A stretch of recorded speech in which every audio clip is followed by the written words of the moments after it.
The mountain man's massive hand slammed against the cabin door, his voice a growl that made the widow's blood freeze. Your body is mine until I have my sons. In the brutal Montana winter of 1873, those words would seal Eliza Carter's fate, but whether as captive or savior even, she couldn't yet know. Dear listeners, settle in for a tale of survival, unexpected love, and the fierce bonds forged in America's untamed wilderness. Comment below which town you're watching from. I'd love to see how far this story travels. Now let our journey begin. The wolves came with the sunset. Eliza Carter pressed her back against the overturned wagon, her arms wrapped tight around Daniel's trembling form. The boy, barely 7 winters old, buried his face in her frost-stiffened coat, trying to muffle his sobs. She could feel his heart hammering against her ribs, matching the frantic rhythm of her own.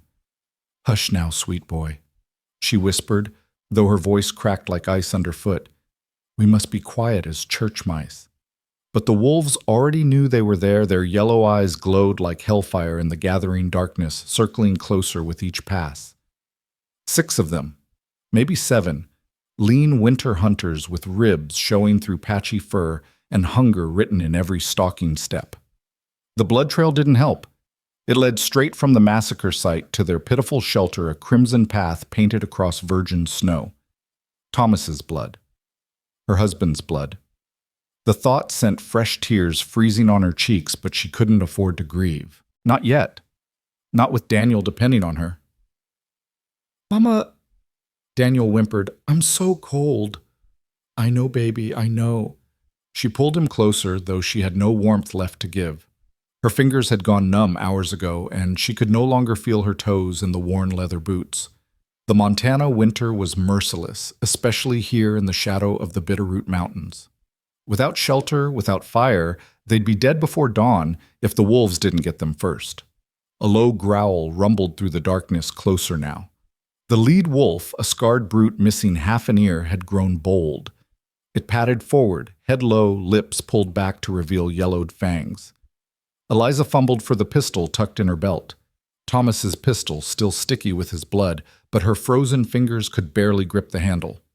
"Stay behind me," she ordered Daniel, pushing him back as she struggled to stand. Her legs screamed in protest, stiff from hours of crouching in the snow. The wolf paused, evaluating this new development. Behind it, the pack spread out in a half circle, cutting off any escape route. The pistol shook in her grip. 2 bullets left. She'd used 4 during the bandit attack that morning, firing wildly as masked men descended on their small wagon train like demons from hell. Fat lot of good it had done. Thomas was dead shot through the chest as he tried to protect them. The other families, the Millers, the Johnsons, old Mr. Garrett, all gone. The bandits had taken everything of value and left the bodies to freeze. Only she and Daniel had survived hidden beneath an overturned wagon as the killers ransacked their meager possessions. She'd held her hand over Daniel's mouth, feeling him struggle against her grip as he watched his father die 10 feet away. The memory would haunt them both forever, but at least they were alive. For now. The lead wolf took another step forward, and Eliza raised the pistol with both hands. "Get back," she shouted, her voice cracking. "Get back, damn you." The wolf paused, but didn't retreat. It knew weakness when it saw it. A lone woman, a child, no fire, no shelter, easy prey.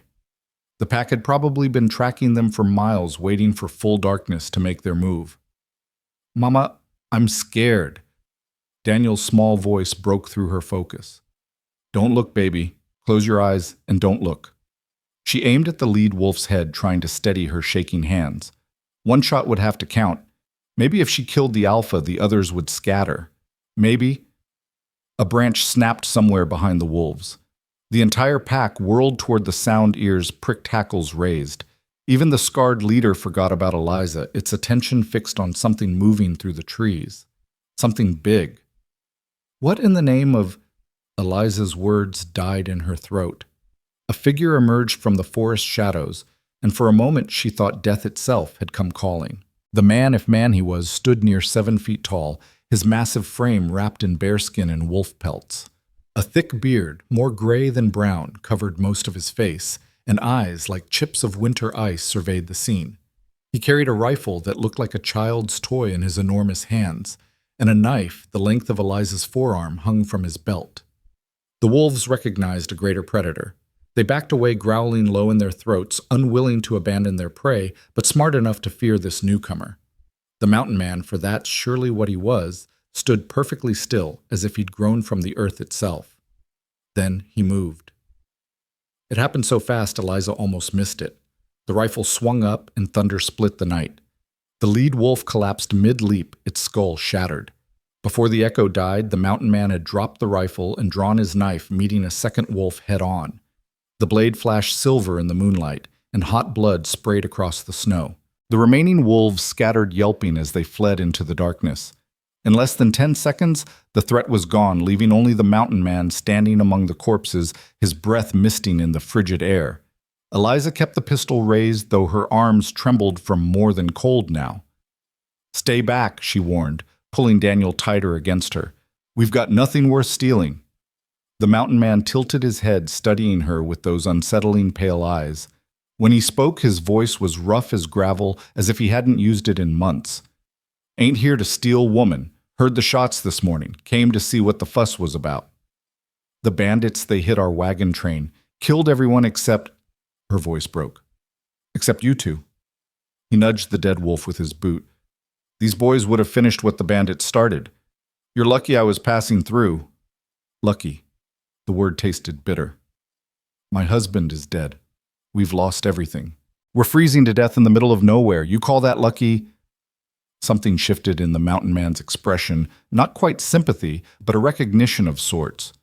"You're alive. That's more than most can say after meeting the Garrison gang." "You know them? The bandits?" "Know of them. They work these mountain passes every winter, picking off wagon trains too stubborn or stupid to wait for spring." He retrieved his rifle, checking the load with practiced efficiency. "You heading to Cedar Falls?" Eliza nodded, not trusting her voice. 3 days' walk in good weather. You won't make it. Not like this. Not with the boy. We have to try. You'll be dead by morning." He said it matter-of-fact, like commenting on the weather. Temperatures dropping fast, another storm coming in. Even if you could walk, the boy's already showing signs of frostbite. Eliza looked down at Daniel, noticing for the first time how his lips had turned blue, how his shivers had become less violent, a bad sign she knew. Panic clawed at her throat. "Then what do you suggest, that we just lie down and die?" The mountain man was quiet for a long moment, seeming to wrestle with some internal decision. Finally, he spoke. "I've got a cabin. Half-day's walk, but I can carry the boy. You can shelter there tonight." Every instinct screamed at Eliza to refuse. A strange man alone in the wilderness offering shelter. It sounded like another kind of death trap. But what choice did she have? Daniel wouldn't survive the night in the open, and she couldn't carry him to Cedar Falls herself. "What do you want in return?" she asked, knowing there had to be a price. There always was. The mountain man's eyes glinted in the moonlight. "We'll discuss that when you're not freezing to death. Can you walk?"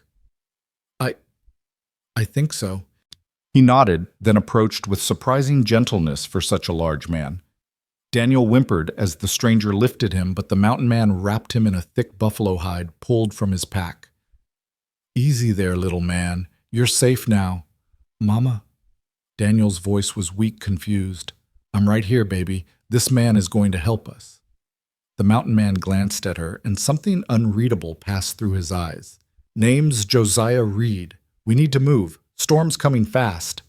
As if to emphasize his point, the wind picked up driving ice crystals against Eliza's face. She struggled to her feet, her legs nearly buckling. Josiah steadied her with one massive hand, the casual strength in his grip, both reassuring and terrifying. "Can you make it?" he asked. "I'll make it." She had to.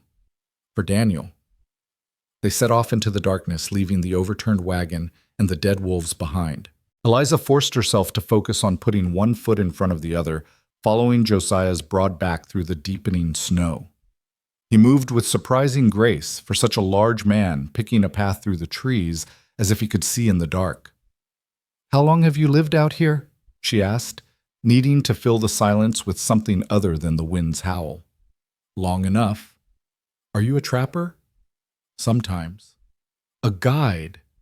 "When it suits me."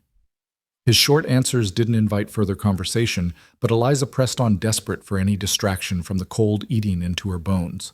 "Do you have a family?" Josiah's stride faltered for just a moment. "Not anymore." The finality in his tone killed any further questions. They walked in silence after that, the only sounds the crunch of snow and Daniel's occasional whimper. The boy had fallen into a restless sleep, his small body tucked against Josiah's chest like a baby bird. The promised storm arrived with a vengeance. Wind screamed through the trees, driving snow horizontal. Eliza could barely see Josiah's back, even though he was just feet ahead. Her world narrowed to the struggle of each step, each breath. Ice formed on her eyelashes, her scarf every exposed inch of skin. "How much farther?" she gasped. Not far, but not far, stretched into an eternity. Eliza's legs grew heavier with each step. Stumbling became falling, and soon Josiah had to support her with one arm while carrying Daniel with the other. She wanted to protest, to insist she could manage, but the words wouldn't come. The cold had seeped too deep, numbing even her thoughts. "Stay awake," Josiah commanded, his voice cutting through the wind. "You give up now, you're dead." "I'm trying. Try harder. Think of the boy." Daniel.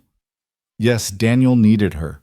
The thought gave her enough strength to keep moving, though she leaned heavily on Josiah now.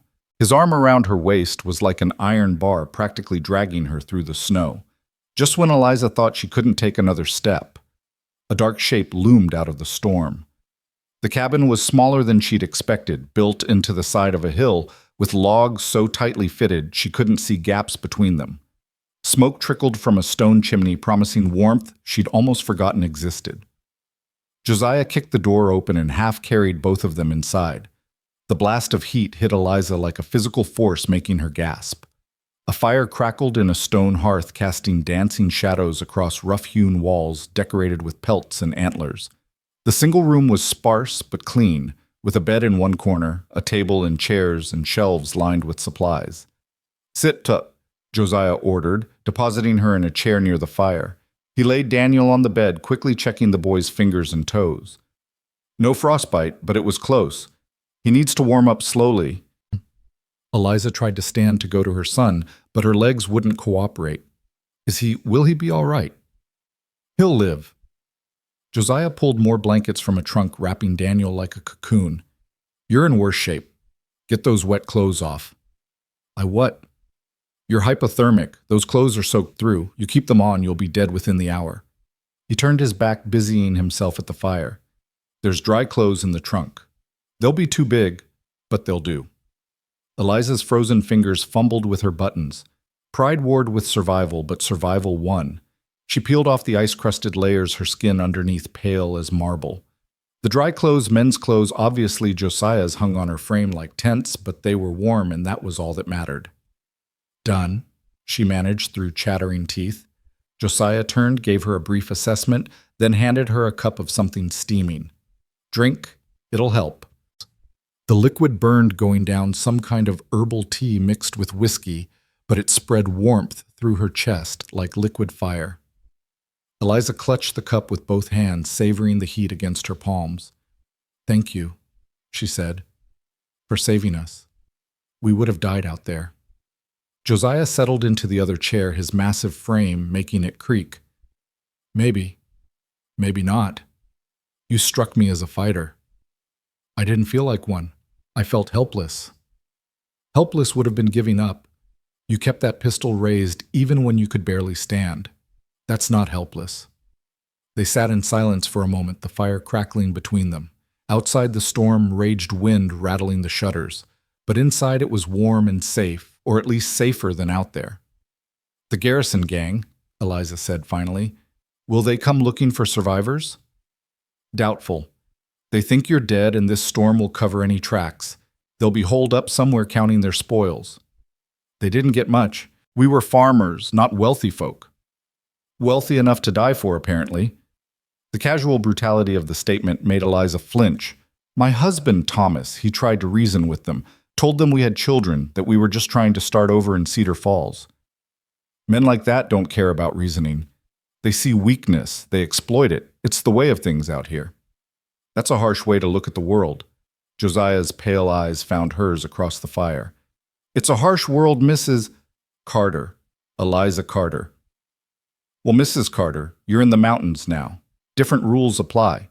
The weak die, the strong survive, and mercy is a luxury few can afford. Yet you showed us mercy. Did I? Something dark flickered across his features. We haven't discussed payment yet. Eliza's blood chilled despite the warmth. I told you we have nothing. I'm not interested in money. Then what? Josiah stood abruptly, moving to check on Daniel. The boy was sleeping peacefully now, color returning to his cheeks. He's a strong boy. Reminds me of... He cut himself off, jaw clenching. Of who? Nobody. Get some rest. We'll talk in the morning. I can't rest until I know what you want from us. Josiah turned to face her, and in the firelight she could see scars crisscrossing his neck and disappearing beneath his beard. Old wounds, but deep ones. I saved your lives. In these mountains, that creates a debt. What kind of debt? The kind that keeps you alive. He moved toward the door, pulling on his coat. I need to check the animals. Bar the door behind me. Don't open it for anyone but me. Where are you going? The storm. I've survived worse. Bar the door, Mrs. Carter. He disappeared into the howling darkness, leaving Eliza alone with her sleeping son and a multitude of fears. She barred the door as instructed, the heavy wooden beam sliding into place with a solid thunk. Then she returned to the fire, adding another log to keep it burning bright. Daniel stirred on the bed, mumbling in his sleep. Papa? Eliza's heart broke a little more. She moved to sit beside him, stroking his dark hair. No, baby. Papa's gone to heaven, remember? The boy's eyes fluttered open, confusion clouding their depths. Where are we, Mama? Somewhere safe. A nice man helped us, gave us shelter from the storm. The giant man. He scared me. I know, sweetheart, but he saved us from the wolves. Sometimes scary people can be good people too. Daniel considered this with the serious expression only children could manage. Like how Papa looked scary when he was angry, but he was still good. Yes, exactly like that. I miss Papa.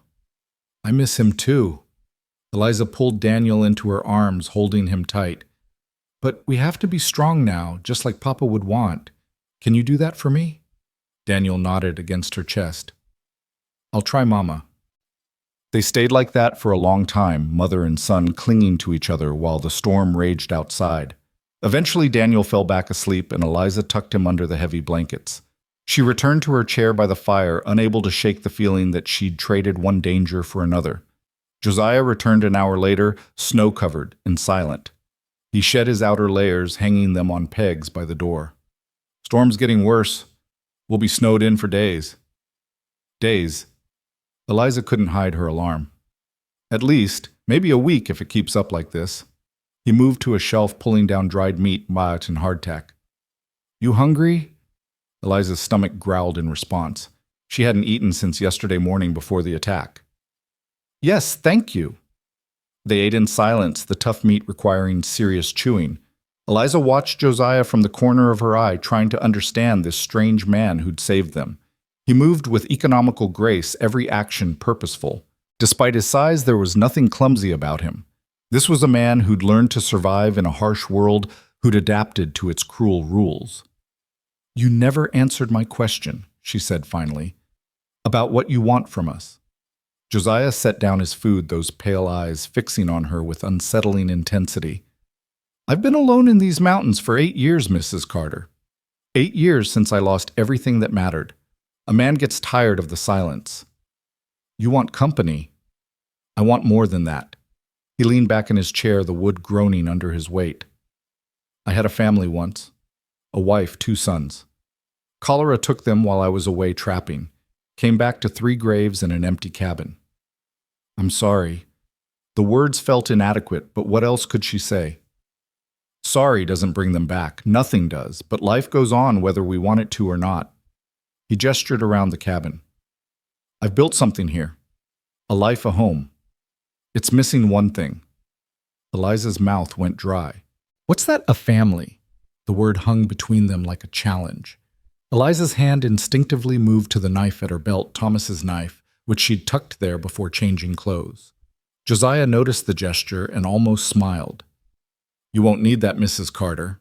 I'm not the kind of man who takes by force, but I am the kind who recognizes opportunity when it presents itself. We're not an opportunity. We're people. I just lost my husband. And I saved your life, your boy's life. In these mountains that means something. It doesn't mean I owe you that, doesn't it?" Josiah stood, his massive frame casting shadows across the room. "You can't make it to Cedar Falls, not in winter, not alone. Even if the storm passes, there's wolves, bears, and worse men who do things to you I wouldn't. You stay here, you live. You leave, you die. It's that simple.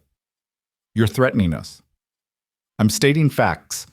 This cabin is 20 miles from the nearest settlement. The passes are snowed in until spring. You want to take your boy out there, that's your choice. But we both know how that ends." Eliza stood too, though she barely reached his chest. "So what are you proposing? That I, become your wife, replace the family you lost?" "I'm proposing you survive. You and the boy. I can teach him to hunt, to track, to live in these mountains. I can keep you both fed, warm, safe. In exchange, I warm your bed." Josiah's expression didn't change. "In exchange, we both get a second chance at something we lost. That's not how it works. You can't just decide, your body is mine until I have my sons." The words hit Eliza like a physical blow. They were crude, possessive, everything she feared. Yet there was something else in Josiah's eyes, not lust, but a desperate loneliness, a grief that matched her own. "And if I refuse, then you leave when the storm passes. I'll give you supplies, point you towards Cedar Falls. What happens after that is on you." Eliza looked at Daniel sleeping peacefully in the warm bed. She thought of the wolves, the cold, the endless white expanse of mountains. She thought of Thomas dead in the snow and how he'd want her to protect their son at any cost. "I need time to think." "Take all the time you need. The storm's not going anywhere." Josiah moved toward the bed, pulling blankets from underneath. "You and the boy take the bed. I'll sleep by the fire." "I couldn't." "It's not a discussion. You're still recovering. You need proper rest." He spread the blankets on the floor, creating a makeshift bedroll. For such a hard man, the gesture was surprisingly considerate. Eliza found herself reassessing him again. Was he a threat or a savior? Perhaps both. She climbed into bed beside Daniel, the mattress soft beneath her exhausted body. Despite everything, she felt safer than she had in days. The cabin was warm, sturdy, protected. And Josiah, for all his rough edges, had shown them more kindness than she'd expected. "Mr. Reed," she called softly. "Josiah. Just Josiah." "Josiah, what you said about your family, I truly am sorry." He was quiet for so long she thought he'd fallen asleep. Then barely audible over the wind, "So am I." Eliza closed her eyes, but sleep wouldn't come. Her mind raced with impossible choices and uncertain futures. Outside, the storm howled like a living thing, trapping them in this small, warm space where the rules of civilization no longer applied. She'd entered a different world, one where survival came at prices she'd never imagined paying. But as she listened to Daniel's peaceful breathing and the steady crackle of the fire, one thought kept returning. They were alive. Against all odds, despite everything, they were alive. Thomas would want her to keep it that way, no matter the cost. The last thing she heard before exhaustion finally claimed her was Josiah's voice, barely a whisper in the darkness. "Second chances don't come often in these mountains, Mrs. Carter. Don't waste yours." Morning came gray and subdued the storm still raging beyond the thick walls.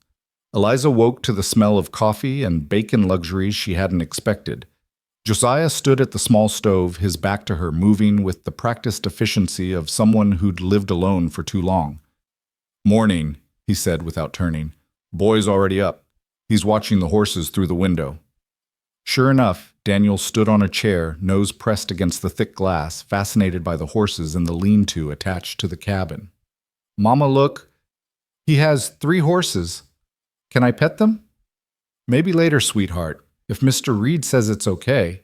"Josiah," he corrected again. "And yes, boy can meet them after breakfast. The mare's gentle. She likes children. The domesticity of the moment felt surreal after yesterday's terror. Here they were sharing breakfast like a normal family, while outside the world tried to tear itself apart. Eliza found herself studying Josiah as he served the food. Without the bulky furs, she could see he wasn't as old as she'd first thought, maybe 40, 45.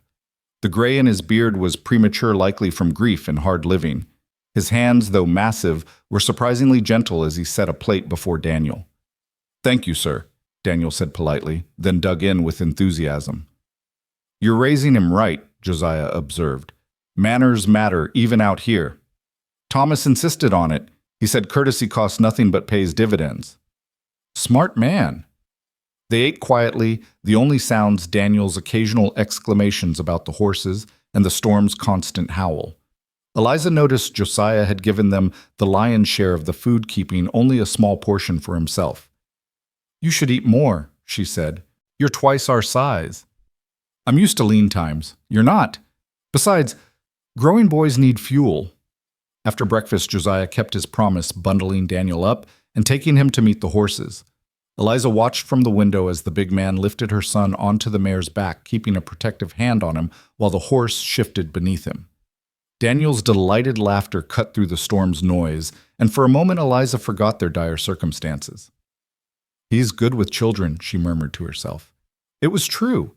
Despite his intimidating appearance, Josiah handled Daniel with infinite patience, answering his endless questions about horses, showing him how to brush the mare's coat, letting him help with the feeding.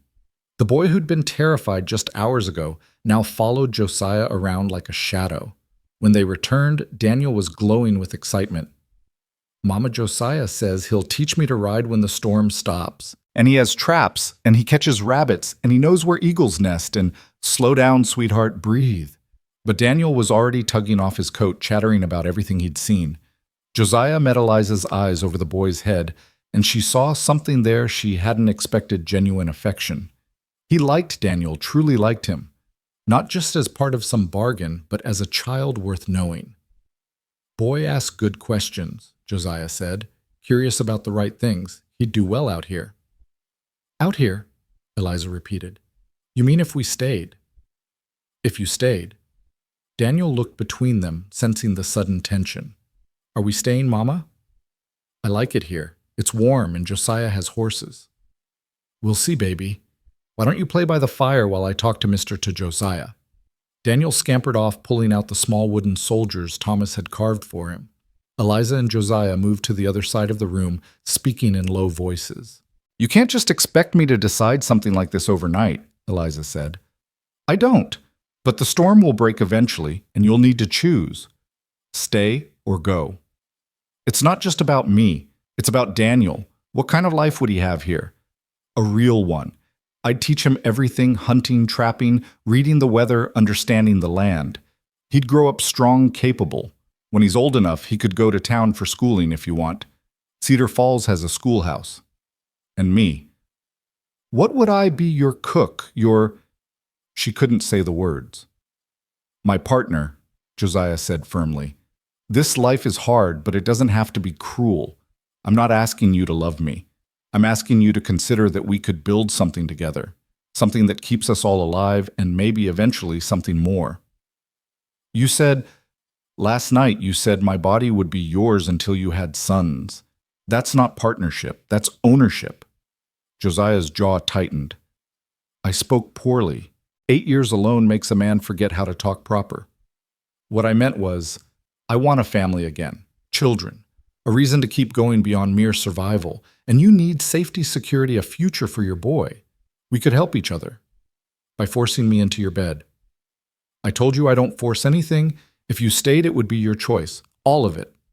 Eliza wanted to believe him, but trust came hard after what she'd been through. "And if I said no to that part, if I stayed but insisted on separate beds, then that would be your choice, though I'd hope in time you might feel different. Why me? You could go to town, find a willing woman. You think women are lining up to marry a mountain man to live 20 miles from nowhere, no society, no comforts?" Josiah shook his head. "Besides, it's not just about finding a woman. You're strong. You fought for your boy even when you had nothing left. That's the kind of strength this life requires. I don't feel strong. I feel broken. Broken things can be mended. Sometimes they come back stronger. He moved to a shelf, pulling down a book, unexpected in this rough cabin. Can you read? Yes, Thomas taught me. Good. Long winters pass easier with books. I've got a dozen or so traded for them over the years. He handed her the volume Shakespeare's Sonnets of all things. Didn't figure you for the type to have poetry. A man contains multitudes, Mrs. Carter, even a mountain man. Before Eliza could respond, Daniel called out, Mama, look, I made a fort. He'd arranged the chairs and blankets into an elaborate structure, his soldiers defending it from imaginary attackers. The pure innocence of it, the normalcy after so much horror, made Eliza's eyes burn with unshed tears. That's wonderful, sweetheart. Josiah, will you play? You can be the bad guys. Josiah looked at Eliza, requesting permission.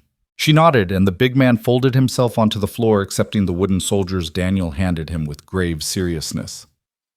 Now, these bad guys want to steal our horses, Daniel explained, but we won't let them. As Eliza watched them play, she saw glimpses of the father Josiah must have been. He threw himself into the game, making different voices for each soldier, letting Daniel win, but making him work for it. Her son's laughter filled the cabin, pushing back the storm's menace. This could be a life, she realized, different from what she'd planned, certainly. Harder in some ways, easier in others. But a life nonetheless. The days blurred together in the snowbound cabin, each one teaching Eliza something new about their strange savior. Josiah woke before dawn, without fail, moving through his morning routines with the quiet efficiency of a man who'd lived by rigid patterns for too long. He'd tend the fire, check the horses, then disappear into the storm to check his trap lines, returning hours later covered in snow but carrying fresh rabbit or ptarmigan for their supper. How do you find your way in this? Eliza asked one morning, watching him prepare to venture out into the white blindness beyond the door. Everything looks the same. Nothing looks the same if you know how to look, he replied, wrapping his scarf around his weathered face. Every tree has its own lean, every rock its own shape. The wind leaves patterns in the snow that tell you where you are, where you've been. After 8 years, I could walk these woods blind. Teach me, she said impulsively. If we're trapped here, I should know how to survive. Josiah paused at the door, studying her with those unsettling pale eyes. Most women wouldn't want to learn. I'm not most women, not anymore. A ghost of a smile crossed his features. No, I suppose you're not. Tomorrow, if the wind dies down, I'll show you how to read the signs. True to his word, when the storm eased to mere flurries the next day, Josiah bundled her in extra furs and led her into the white world beyond the cabin. Daniel stayed inside, content with his soldiers, and the warmth of the fire giving them their first real moment alone since that first night. First rule, Josiah said, his breath misting in the frigid air. Always mark your path. See how I notch the trees. Small cuts barely visible unless you know where to look. Indians taught me that. They can track a man through any weather if they know his marks. Eliza touched one of the notches, feeling the fresh sap sticky against her glove. You knew Indians. Lived with the Salish for 2 winters after my family died. They found me half dead from drink and grief, trying to die in a blizzard. Should have left me to freeze, but they didn't. He moved to the next tree, making another small mark. They taught me how to survive when I didn't want to, how to live when living seemed pointless. Why did you leave them? Because living with them reminded me too much of what I'd lost. Their families, their children, laughing around the fires. I needed solitude to figure out who I was without my family. Turns out I'm not much without them. The raw honesty in his voice made Eliza's chest tight. She understood that feeling too well now, the sense of being incomplete, a puzzle, missing crucial pieces. Maybe that's why you saved us, because being alone isn't natural. Maybe. He pointed to a series of tracks in the snow. See, these deer passed through here this morning. 2 does and a fawn. You can tell by the size and spacing of the prints. They're heading to the lower valley where the browse is better. Eliza studied the tracks, trying to see what he saw. How do you know when they passed? Edges of the prints, still sharp, not softened by wind or new snow. Few hours old at most. He knelt, showing her the subtle differences. In spring, I'll teach you plants, which ones heal, which ones kill, which ones fill your belly, when game is scarce. The boy, too, if you're still here. That constant reminder if you're still here. The decision that hung over every interaction like a sword. Eliza had been turning it over in her mind constantly, weighing survival against independence, safety against the unknown. Each day made the choice harder as she saw more of who Josiah really was beneath the rough exterior. "Tell me about your sons," she said softly. "What were they like?" Josiah stood slowly, his face closing off. For a moment she thought he wouldn't answer. Then he spoke, his voice rough with disuse and pain. "William was 9, serious boy, always thinking, always questioning. Reminded me of your Daniel, curious about everything. James was 6, wild as a mountain cat. Couldn't keep him still for nothing. Used to drive his mother half mad with his energy. And your wife, Margaret. She was everything soft in a hard world. Came from Boston, originally educated, refined. Why she chose me, I'll never understand. I was young and stupid, thought I could give her the life she deserved out here." He started walking again, his long strides forcing Eliza to hurry. "I was trapping up north when the sickness came. By the time I got back, they'd been dead 2 weeks. Neighbors had buried them, but what? But I dug them up. Had to see, had to know for certain, had to say goodbye proper." His voice cracked slightly. Margaret's hair was still beautiful, even then. Still golden like wheat in summer. "I cut a lock of it, carry it still." Eliza reached out instinctively, touching his arm. "I'm sorry. That kind of loss. It changes you. Changes you, breaks you, rebuilds you into something else. Something harder, maybe. Or maybe just something empty." He looked down at her hand on his arm, seeming surprised by the contact. "That's why when I saw you and the boy fighting against those wolves, refusing to give up, I saw something I thought I'd never see again." "What's that?" "Hope. Stupid maybe, but hope nonetheless." They stood there in the snow-muffled silence, two broken people recognizing something in each other that went beyond words. Then Josiah cleared his throat, stepping back. "Come on. More to show you before we lose the light." He taught her how to set snares, how to recognize the signs of predators, how to find water even when everything was frozen. His hands guided hers as she learned to tie the knots, his presence solid and reassuring behind her. When she succeeded in setting her first proper snare, his approval meant more than it should have. "You're a quick study," he said. "Most take weeks to get that knot right." "I had to be quick to learn. Thomas always said I picked things up faster than any woman he knew." "Tell me about him. Your husband." It was the first time Josiah had asked about Thomas directly. Eliza considered her words carefully. "He was a good man. Gentle, patient, devoted to Daniel and me. He wanted to farm, to build something lasting in Cedar Falls. He had such dreams. But," she looked at him sharply, "what makes you think there's a but? Way you talk about him. All respect, no passion, like describing a faithful horse instead of a husband." The observation stung because it was true. "Thomas was my parents' choice. A good match, they said. Stable, responsible, kind. And he was all those things. I cared for him deeply, but caring isn't loving." "No," she admitted. "It isn't. Does that make me terrible? That I mourn him but don't feel destroyed by his loss the way you clearly do with Margaret?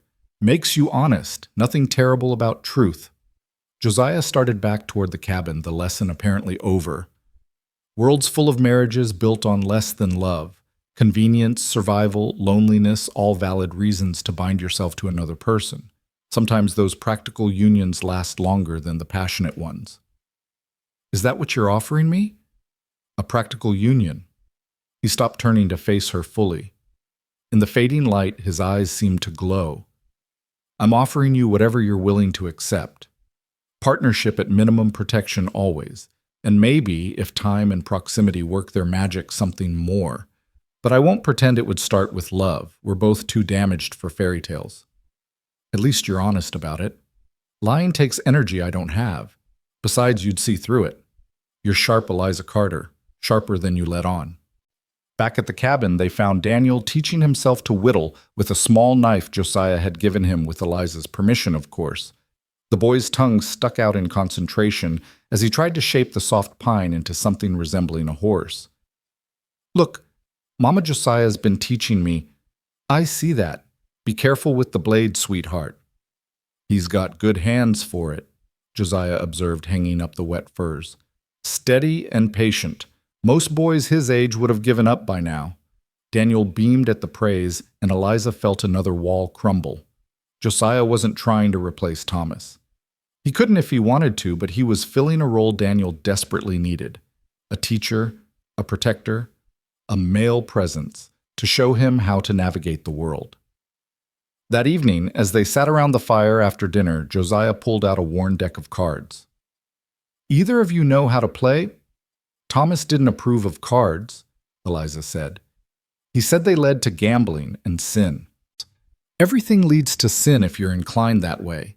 Cards are just paper and ink. It's what you do with them that matters.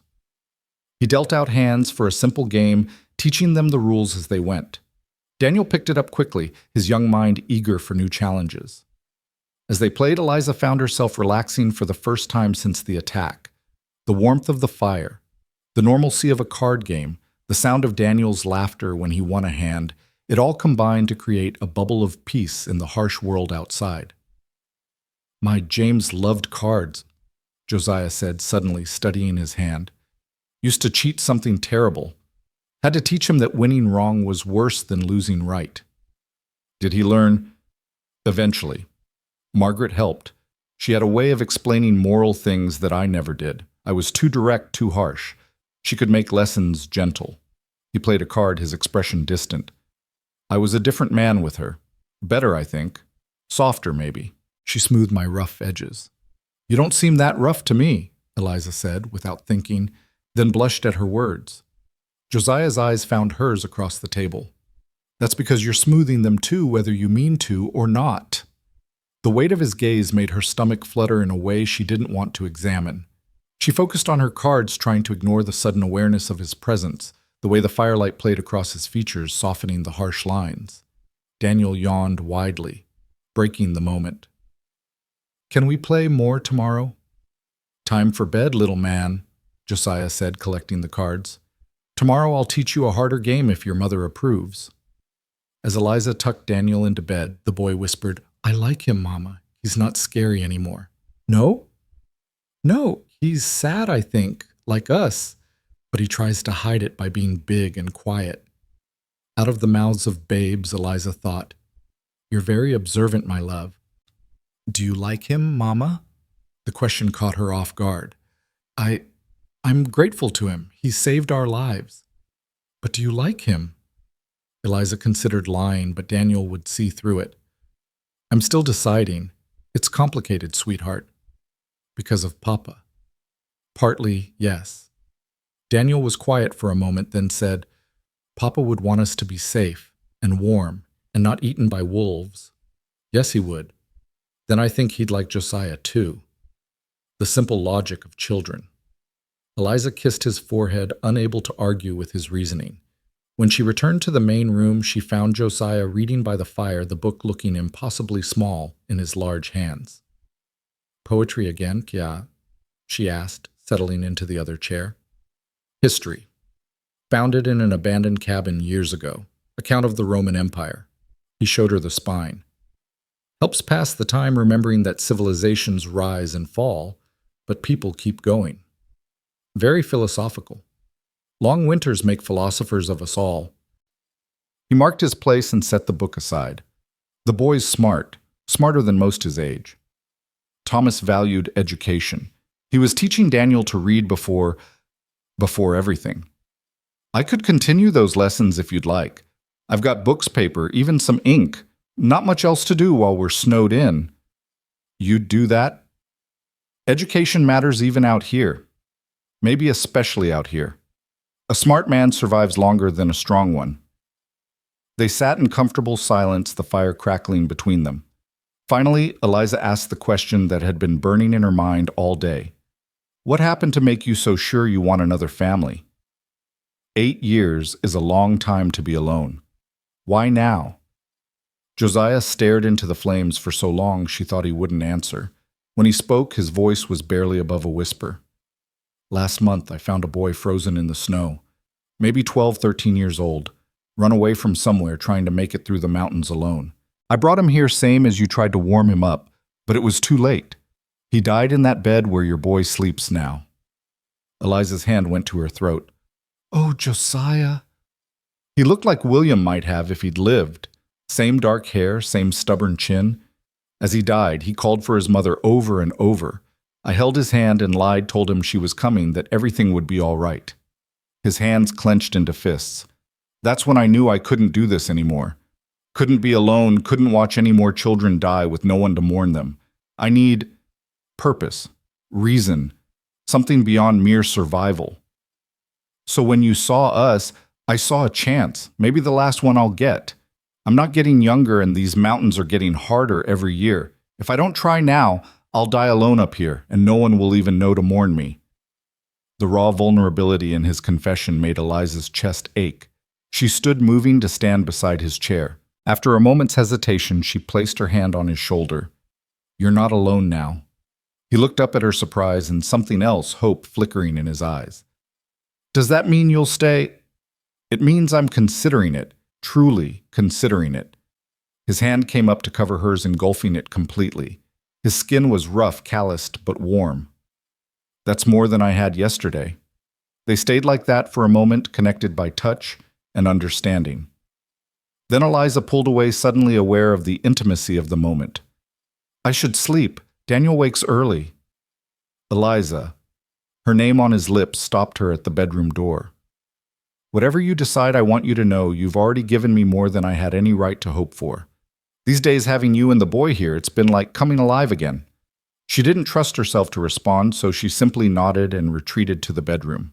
But sleep was a long time coming as she replayed his words, the feeling of his hand on hers, the loneliness in his eyes that matched her own. The storm finally broke 3 days later, leaving the world transformed into a crystalline wonderland. The sun emerged for the first time in a week, making the snow sparkle like scattered diamonds. Daniel pressed his face against the window, eager to explore this new white world. Can we go outside, Mama, please? Eliza looked to Josiah, who nodded. Good day to teach him about winter tracking. Animals will be moving after the storm. They bundled up and ventured out together, Daniel between them, holding both their hands. The boy's excitement was infectious as he discovered the wonders of deep snow, how it muffled sound, how it recorded every movement, how it transformed familiar shapes into mysterious sculptures. Look, Daniel pointed to a set of massive tracks. What made those? Bear, Josiah said, kneeling beside the prints. Big male probably heading to his den. See how the claws mark ahead of the pad. That's how you know it's not a big dog or wolf. Are there really bears here? Daniel's eyes were wide with equal parts fear and fascination. Plenty, but they're sleeping now, hibernating. Won't see them again until spring. Josiah stood scanning the tree line with practiced eyes. But we still need to be careful. Hungry predators get desperate in winter. As if to emphasize his point, a distant howl echoed across the valley. Then another and another, until the mountains rang with wolf song. Daniel pressed closer to Eliza, but Josiah seemed unconcerned. Different pack, he explained, miles away calling to each other across the territory. The ones that troubled you are gone dead or moved on. How can you tell? Each pack has its own voice, own way of calling. You learn to recognize them if you listen long enough. He pointed toward a distant ridge. That pack lives up there near the tree line. 15, maybe 20 strong. They know to avoid my territory. Your territory? Eliza asked with a slight smile. Do you mark it like they do? Josiah actually chuckled the first time she'd heard him make that sound. In a way, I leave signs, evidence of kills, my scent on the trails. Predators understand predators. They know an apex hunter lives here. Are you an apex hunter? He met her eyes, and for a moment she saw the dangerous man he could be when needed. When I have to be.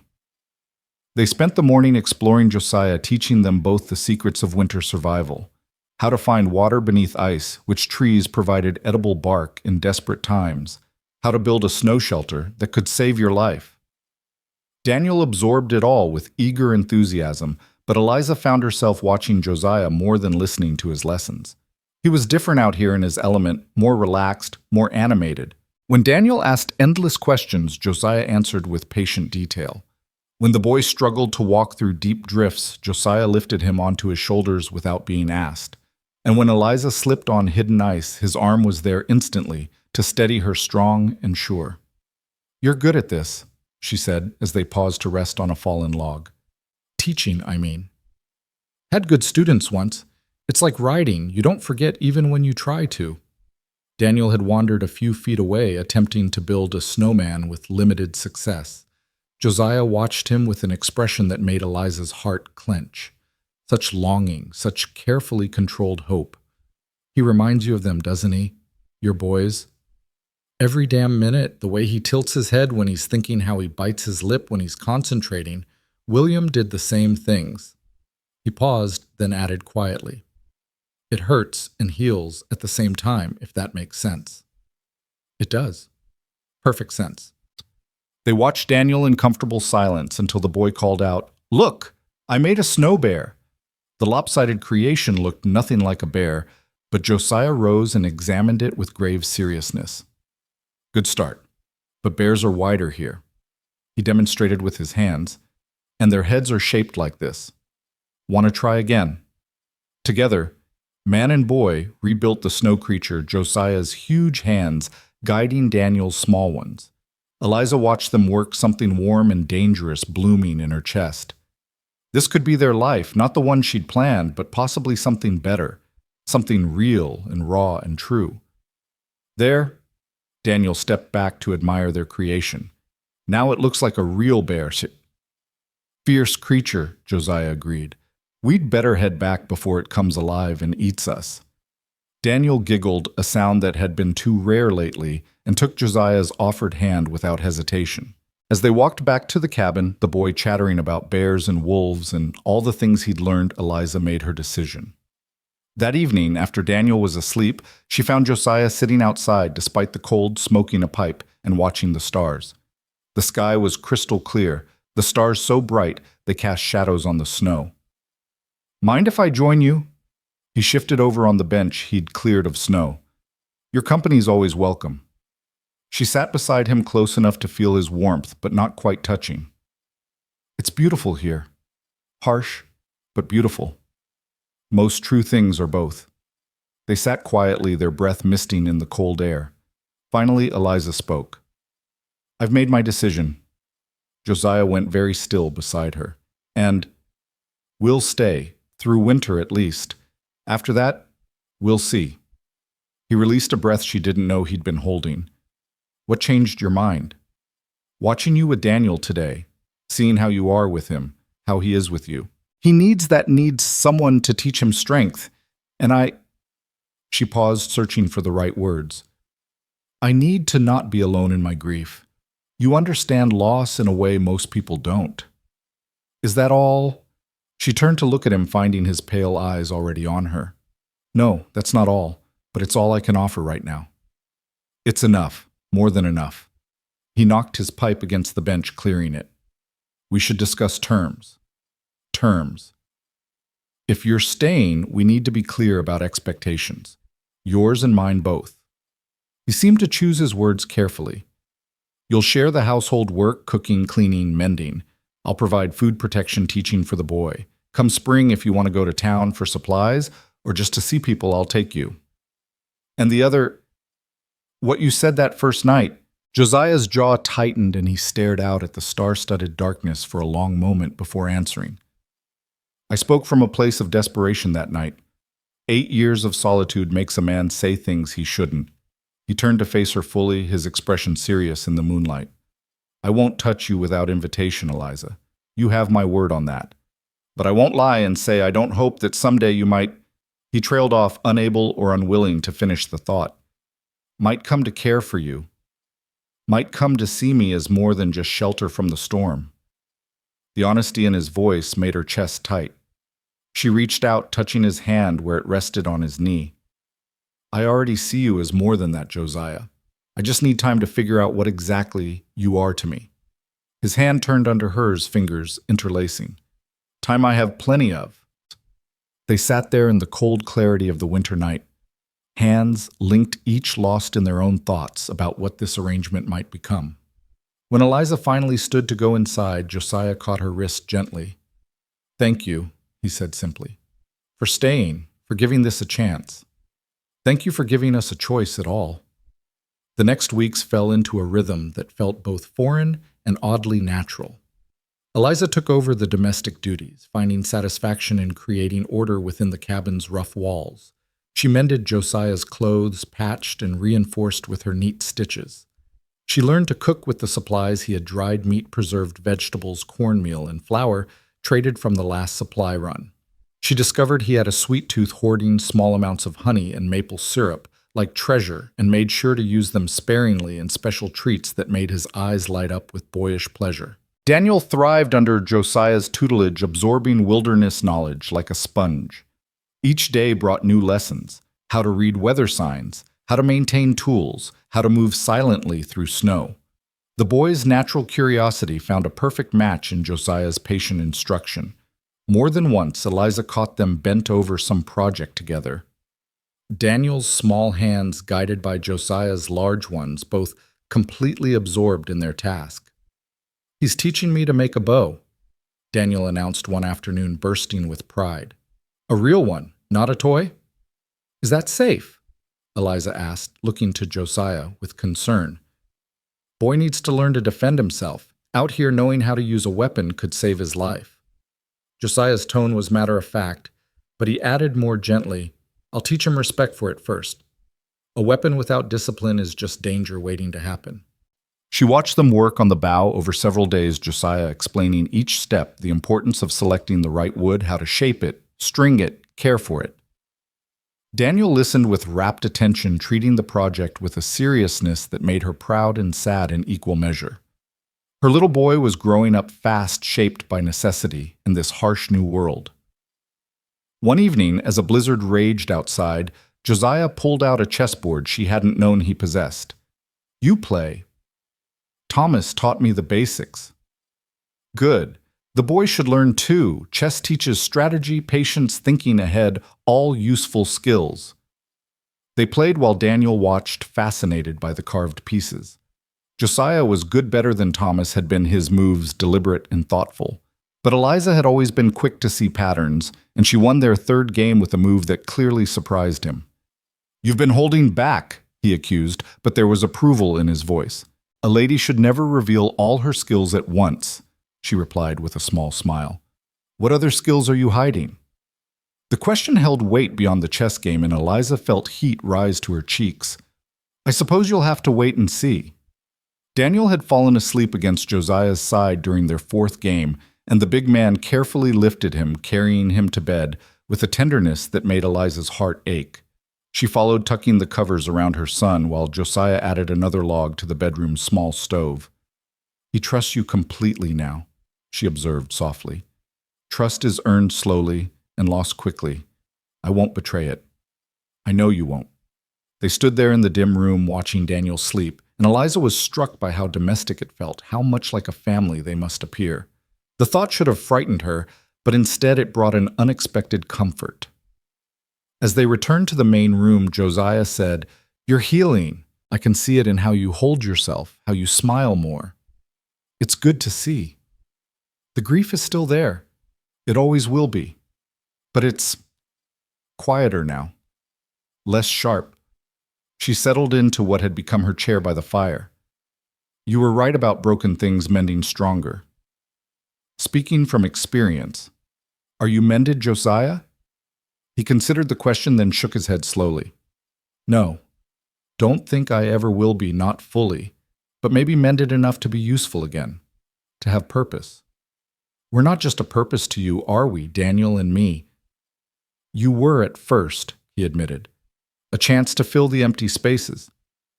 But now," he met her eyes across the fire, "now you're Eliza and Daniel. Distinct, real, important for who you are, not what you represent." The raw honesty of it, the vulnerability in his admission, made something shift inside her. She rose from her chair and moved to sit beside him on the bench he'd built along one wall, not touching but close enough to feel his warmth. "Tell me about Margaret," she said. "Not how she died, but how she lived." Josiah was quiet for so long she thought he wouldn't answer. Then he began to speak, his voice soft with memory. "She laughed at everything, found joy in the smallest things, a bird's song, the way light hit the mountains at Sunset Daniel's first steps. She made this cabin feel like a palace just by being in it. You loved her very much, more than I knew how to show. I was young, stupid, thought providing was enough. Thought if I worked hard enough, trapped enough, built enough, it would equal love. She knew better, but she loved me anyway." He rubbed his face with one massive hand. "I'd give anything for one more day to tell her, to show her." Eliza took his hand, holding it between both of hers. "She knew, Josiah. Women always know, even when men can't find the words." "You think so. I know so. The way you speak of her, the way you've kept this place ready for a family that wasn't coming back, she knew you loved her." His fingers tightened around hers, and they sat in silence while the fire crackled and the wind howled outside. Finally, he spoke again. "What about you? Could you love again?" "I don't know," she answered honestly. "I cared for Thomas, but love, real consuming love, I'm not sure I've ever felt it. Maybe that makes it easier, no comparison to haunt you. Or harder because I don't know what I'm looking for." "You'll know," he said with quiet certainty. "When it happens, if it happens, you'll know." The days continued to pass in their new rhythm, but something had shifted between them. There were more shared glances, more casual touches, his hand on her back as he passed her fingers, brushing his when she handed him his coffee. The awareness grew like spring beneath snow, invisible but inevitable. Then came the day that changed everything. Eliza had gone to the small shed to fetch preserved vegetables for dinner, leaving Daniel practicing his letters at the table while Josiah cleaned his rifle.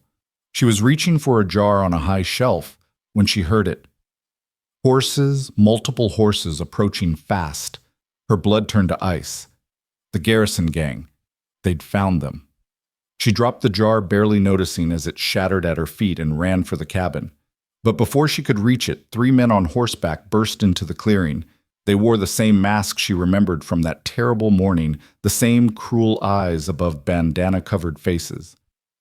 "Well, well," one of them drawled, dismounting with lazy confidence. "Look what we found, boys. That pretty widow we thought died with the others." Eliza backed against the shed wall, her hand going to the knife at her belt, Josiah's knife, which he'd insisted she carry. "Stay back. Now that's not friendly. We rode all this way following rumors of a woman and boy saved by some mountain man. The leader, for clearly that's what he was, took a step closer. Thought we'd come finish what we started. Why? You got what you wanted. You killed everyone, took everything. Not everything. You got away, and that sits poorly with me. I don't like loose ends." He pulled his own knife, the blade glinting in the weak winter sun. "Besides, been a long, cold winter. The boys could use some entertainment." The other 2 men laughed, an ugly sound that made her skin crawl. Where was Josiah? Could he hear them from inside? Was Daniel safe? "The mountain man here?" the leader asked, as if reading her thoughts. "Or did he go and leave you all alone?" Before Eliza could answer, the cabin door exploded open. Josiah stood there, rifle raised, and his voice was thunder. "Step away from her!" The bandits spun toward him, hands going to their guns, but Josiah was already moving. The rifle boomed, and one man fell from his horse, clutching his shoulder. Before the others could react, Josiah had dropped the rifle and charged. Eliza had never seen violence like this, controlled, efficient, devastating. Josiah moved like an avalanche, unstoppable and crushing. He caught the second man mid-draw, one massive hand closing around his throat, while the other sent his gun flying. The crack of breaking bones was audible even over the man's scream. The leader, faster than his companions, managed to get his gun out. The shot rang out, and Josiah jerked but didn't go down. Instead, he turned toward the leader with death in his pale eyes. "You shot me," he said almost conversationally, blood spreading across his shirt. "That was a mistake." What happened next would haunt Eliza's dreams for weeks. Josiah crossed the space between them in 2 strides, batting the gun aside as the leader tried to fire again. His fist connected with the man's face with the sound of a hammer hitting meat. The leader dropped, tried to crawl away, but Josiah caught him by the ankle and dragged him back. "You threaten my family," Josiah growled, and there was nothing human in his voice now. "You threatened her." "We didn't know we'll leave, please." "Too late for please." Eliza turned away, but she couldn't block out the sounds. When silence finally fell, she turned back to find Josiah standing among 3 still forms, blood on his hands, his shirt soaked red from his own wound. "Are you hurt?" he asked her, swaying slightly. "Josiah, you're shot." "I've had worse." But even as he said it, his legs buckled. Eliza caught him, or tried to. His weight drove them both to their knees in the snow. "Daniel!" she screamed. "Bring the medical supplies, now!" The boy appeared in the doorway, eyes wide with terror. "Mama!" "Do as I say, quickly." As Daniel ran back inside, Eliza pressed her hands against Josiah's wound, trying to stem the bleeding. "Don't you dare die on us, you hear me? Don't you dare!" "Not planning on it," he gritted out. "But if I do, you won't. I won't let you." Daniel returned with the medical kit, and Eliza worked with desperate efficiency. The bullet had gone through the meat of his shoulder, missing anything vital but bleeding heavily. She packed the wound with the clean cloth Josiah kept for emergencies, tied it tight with strips torn from her petticoat. "We need to get you inside," she said. "The bodies first. Can't leave them here. Daniel shouldn't see—" "Damn the bodies. You're more important." Between the 3 of them, they managed to get Josiah inside and onto the bed. Eliza sent Daniel to heat water while she cut away Josiah's shirt to better examine the wound. The bullet had indeed passed through cleanly, but the muscle damage was significant. "You need a doctor," she said. "No doctor for 20 miles, and I can't ride that far. You'll have to do it." "I don't know how—" "I'll talk you through it. Done it before on myself. Just need steady hands." He caught her wrist as she reached for the supplies. "Eliza, if this goes bad, it won't. But if it does, there's money hidden under the floorboard by the stove. Enough to get you and Daniel to Cedar Falls start over. The horses are yours, the cabin, everything. Stop talking like you're dying. Just being practical." She wanted to slap him for his fatalism, but there was real fear in his eyes, not of death, she realized, but of leaving them alone again. "You're not dying, Josiah Reed. I forbid it." Despite everything, he almost smiled. "Yes, ma'am." The next hours were the longest of Eliza's life. Following Josiah's instructions, she cleaned the wound with whiskey, which made him curse creatively despite Daniel's presence, then stitched it closed with the thick thread he used for mending leather. His face went gray with pain, but he never cried out, just gripped the bedframe until his knuckles went white. "You're doing fine," he managed through gritted teeth. "Better than fine. You'd make a good frontier doctor." "Save your flattery for when you're not bleeding." When it was finally done, she covered the wound with clean bandages and helped him drink some of the medicinal tea he directed her to make. Daniel hovered nearby, clearly terrified but trying to be brave. "Come here, boy," Josiah said weakly, and Daniel approached the bed. "You did good today. Stayed calm, helped your mother. I'm proud of you. Are you going to die?" Daniel's voice was very small.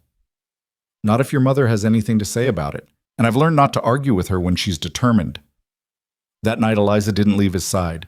She sat in a chair pulled close to the bed, monitoring his breathing, checking his temperature, changing the bandages when they soaked through. Daniel curled up at Josiah's feet like a loyal puppy, refusing to leave despite Eliza's suggestions that he sleep in his usual spot. Josiah developed a fever near midnight, and Eliza bathed his face with cool water, whispering prayers she hadn't said since childhood. He mumbled in his delirium Margaret's name, his son's names, and surprisingly her name too. "Don't leave," he muttered, catching her hand in his hot grip. "Eliza, please don't leave." "I'm right here," she promised, squeezing back. "I'm not going anywhere." The fever broke near dawn, leaving him weak but lucid. He found her still holding his hand, Daniel asleep against his side, and something soft crossed his features. "You stayed. I said I would. The bodies. I took care of it. Dragged them into the woods. The wolves will handle the rest." She'd done it during the night while he slept, using the horses to move the corpses far from the cabin. It had been gruesome work, but necessary. You're stronger than you know. I had a good teacher. They looked at each other in the pale morning light, and something fundamental shifted between them. He'd killed for her, nearly died protecting her and Daniel, and she'd fought to save him, refusing to let him slip away. If that wasn't a form of love, it was close enough. Josiah, she began, but he shook his head slightly.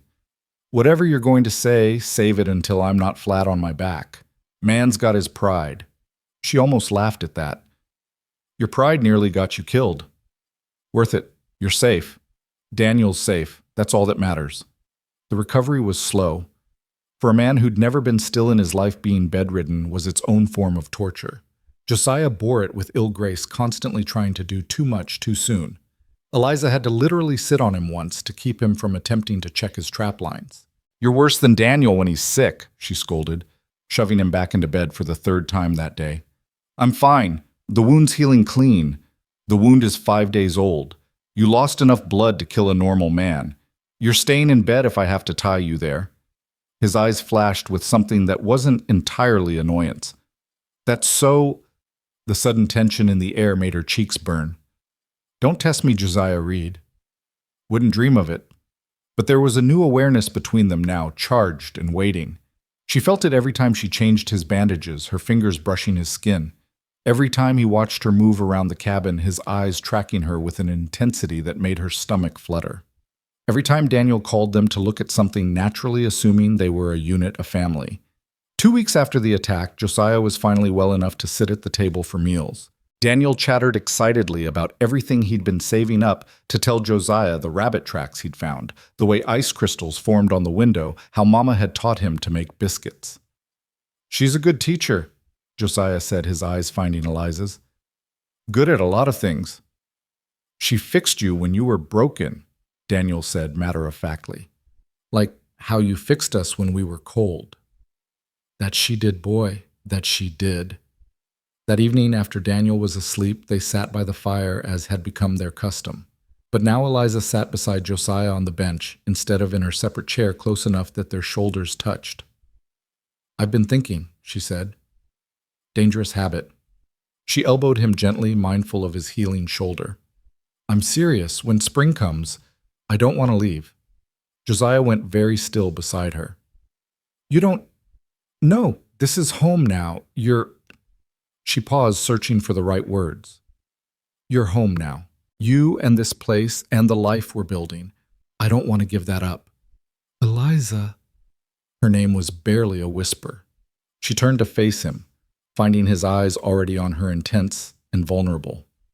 I know I'm not Margaret. I know Daniel isn't William or James, but maybe... You're not Margaret, he agreed, cutting her off. You're Eliza. Strong, brave, stubborn Eliza, who fought wolves and bandits and my own damn fool pride to keep us all alive. Daniel's not my boys. He's himself, smart and curious and perfect as he is. I don't want replacements. I want you, both of you, exactly as you are.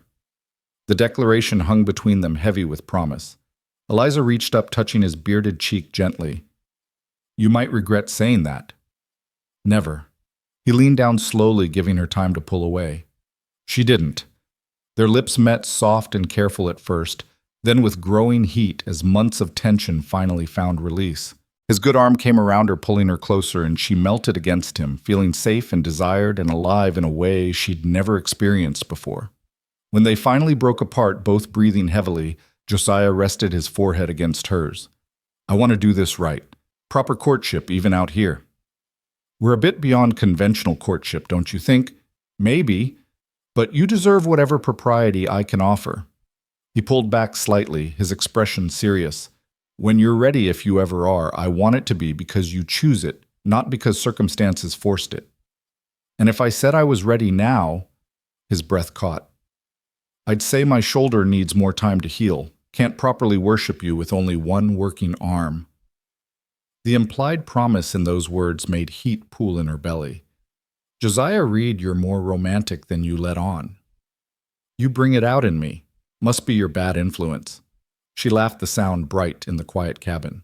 We should add that to our list of survival skills, corrupting mountain men with romance. Already mastered that one. They sat together in comfortable closeness, watching the fire die to embers. Outside, wolves howled in the distance, but they sounded more like music than threat now. This was their place, their sanctuary defended with blood and claimed by choice. Spring will come soon, Eliza observed. The sun was warmer today. Another month, maybe 6 weeks, snow will melt, passes will clear. You could go to town then if you wanted. See people buy supplies, remember what civilization looks like. Will you come with us? If you want me to. Though I should warn you, I don't do well in towns. Too many people, too much noise. Then we'll make it quick, get what we need and come home. Home? He repeated, something wondering in his voice. I like how you say that. It's what this is now. Home. Daniel stirred in his sleep, calling out softly. Without discussion, both adults rose and went to check on him. He was dreaming, fingers twitching as he fought some imaginary battle. Josiah smoothed his hair with surprising gentleness. Bad dreams again. Less than before. He's healing too in his way. We all are. They stood there together watching over the sleeping boy, and Eliza was struck again by how natural this felt. Not the life she'd planned, but perhaps the life she was meant to have. The thought of Thomas brought only gentle sadness, now not the sharp grief of before. He would understand, she thought. He'd want them safe and happy, even if that meant finding both in another man's arms. What are you thinking? Josiah asked softly. That Thomas would have liked you, I think, once he got past the intimidating exterior. You think, you're both protectors at heart. Both put family above everything else, both stubborn as mules when you think you're right. Flattery will get you everywhere. She smiled, leaning into his solid warmth. I'm counting on it. The rest of winter passed in a blur of deepening connection. Josiah's shoulder healed clean, leaving only a puckered scar to join his collection. He resumed his trap lines and hunting, but now Daniel often accompanied him, the boy's shorter legs working hard to keep up with Josiah's long strides. Eliza watched them return one afternoon, Daniel riding on Josiah's shoulders, both laughing at some shared joke. The sight made her heart so full it almost hurt. She stood in the doorway, hands flour-dusted from making bread, and knew with sudden clarity that she loved them both, Daniel with a mother's fierce devotion, and Josiah with something newer but no less powerful. What's funny? She asked as they approached. Josiah fell in the creek, Daniel announced gleefully. The ice broke and splash. He said words you told me never to say. Traitor, Josiah grumbled, but his eyes were warm as he lifted Daniel down. Boy pushed me. I did not. You stepped on the weak spot I warned you about. Your warning came after I stepped. Details, Daniel said with a wave of his hand, a gesture so perfectly mimicking one of Josiah's that Eliza had to laugh. You're both impossible. Get inside before you freeze. They tumbled through the door, bringing cold air and laughter with them. Josiah caught her around the waist as he passed, pulling her against him for a quick kiss that made Daniel groan dramatically. You're getting mushy like the Johnsons were, the boy complained, always kissing and making faces at each other. You'll understand when you're older, Josiah told him. I'm never getting older if it means being mushy. Eliza ruffled his hair, leaving flour in the dark strands. Never say never, my love. Now go change those wet clothes before you catch cold. As Daniel scampered off, Josiah pulled her closer, nuzzling into her neck. He called me Papa yesterday. Did you know? She pulled back to look at his face, seeing the wonder there. He did. Slipped out when he was excited about something. He caught himself, looked scared, like he'd done something wrong. I told him. He paused, swallowing hard. I told him it was okay, that I'd be honored if he wanted to call me that. Oh, Josiah. Is it okay I should have asked you first? She silenced him with a kiss, pouring all her love and approval into the contact. When she pulled back, his eyes were dazed. It's more than okay. It's perfect. Mama, I'm hungry, Daniel called from the bedroom. The master summons, Josiah said with a wry smile. The master can wait 5 more seconds, Eliza replied, pulling him down for another kiss. Spring arrived as Josiah had predicted 6 weeks later. The snow began its slow retreat, revealing the earth beneath like a secret. Green shoots pushed through wherever the sun touched, and the air lost its bitter edge. "Time for that town visit?" Josiah asked, one morning watching Eliza take inventory of their dwindling supplies. "I suppose so. We need flour salt coffee. Your addiction is expensive, Mr. Reed. Man's got to have some vices. Besides, you drink more of it than I do now." It was true. She'd developed a taste for the bitter brew, especially the way Josiah made it strong enough to stand a spoon in sweetened with honey when they had it. "When should we go?" "Tomorrow if the weather holds. It's a day's ride each way. We'll stay overnight at the boarding house." He paused, something uncertain crossing his features. "People will talk about you living here with me unmarried." "Let them talk. It might be unpleasant. People can be cruel about such things." Eliza set down her inventory list and went to him, taking his face in her hands. "I've been shot at by bandits, stalked by wolves, and survived a Montana winter. I think I can handle a few gossiping townspeople." "You're sure?" "I'm sure. Though—" She hesitated, then forged ahead. "We could make it official, if you wanted." Josiah went absolutely still. "Eliza Carter, are you proposing to me?" "Maybe I am. Would that offend your mountain man's sensibilities?" Instead of answering, he lifted her onto the table, stepping between her legs to kiss her thoroughly. When they broke apart, both breathless, he said, "Nothing about you offends me, but I had plans. Romantic plans. You've ruined them." "Oh, what kind of plans?" "The kind where I get on one knee and do this proper. Maybe not in town, but somewhere special, somewhere that matters." "This matters," she said, gesturing around the cabin. "This place where you saved us, where we became a family. What could matter more?" He looked around the rough cabin, seeing it through her eyes. "When you put it that way." Before he could say more, Daniel burst through the door. "There's a bear, a real bear. It's outside by the shed." Josiah grabbed his rifle in one smooth motion. "Stay inside, both of you." But when he looked out the window, he relaxed. "It's just old Three Toes. He's harmless unless you get between him and food." "Three Toes."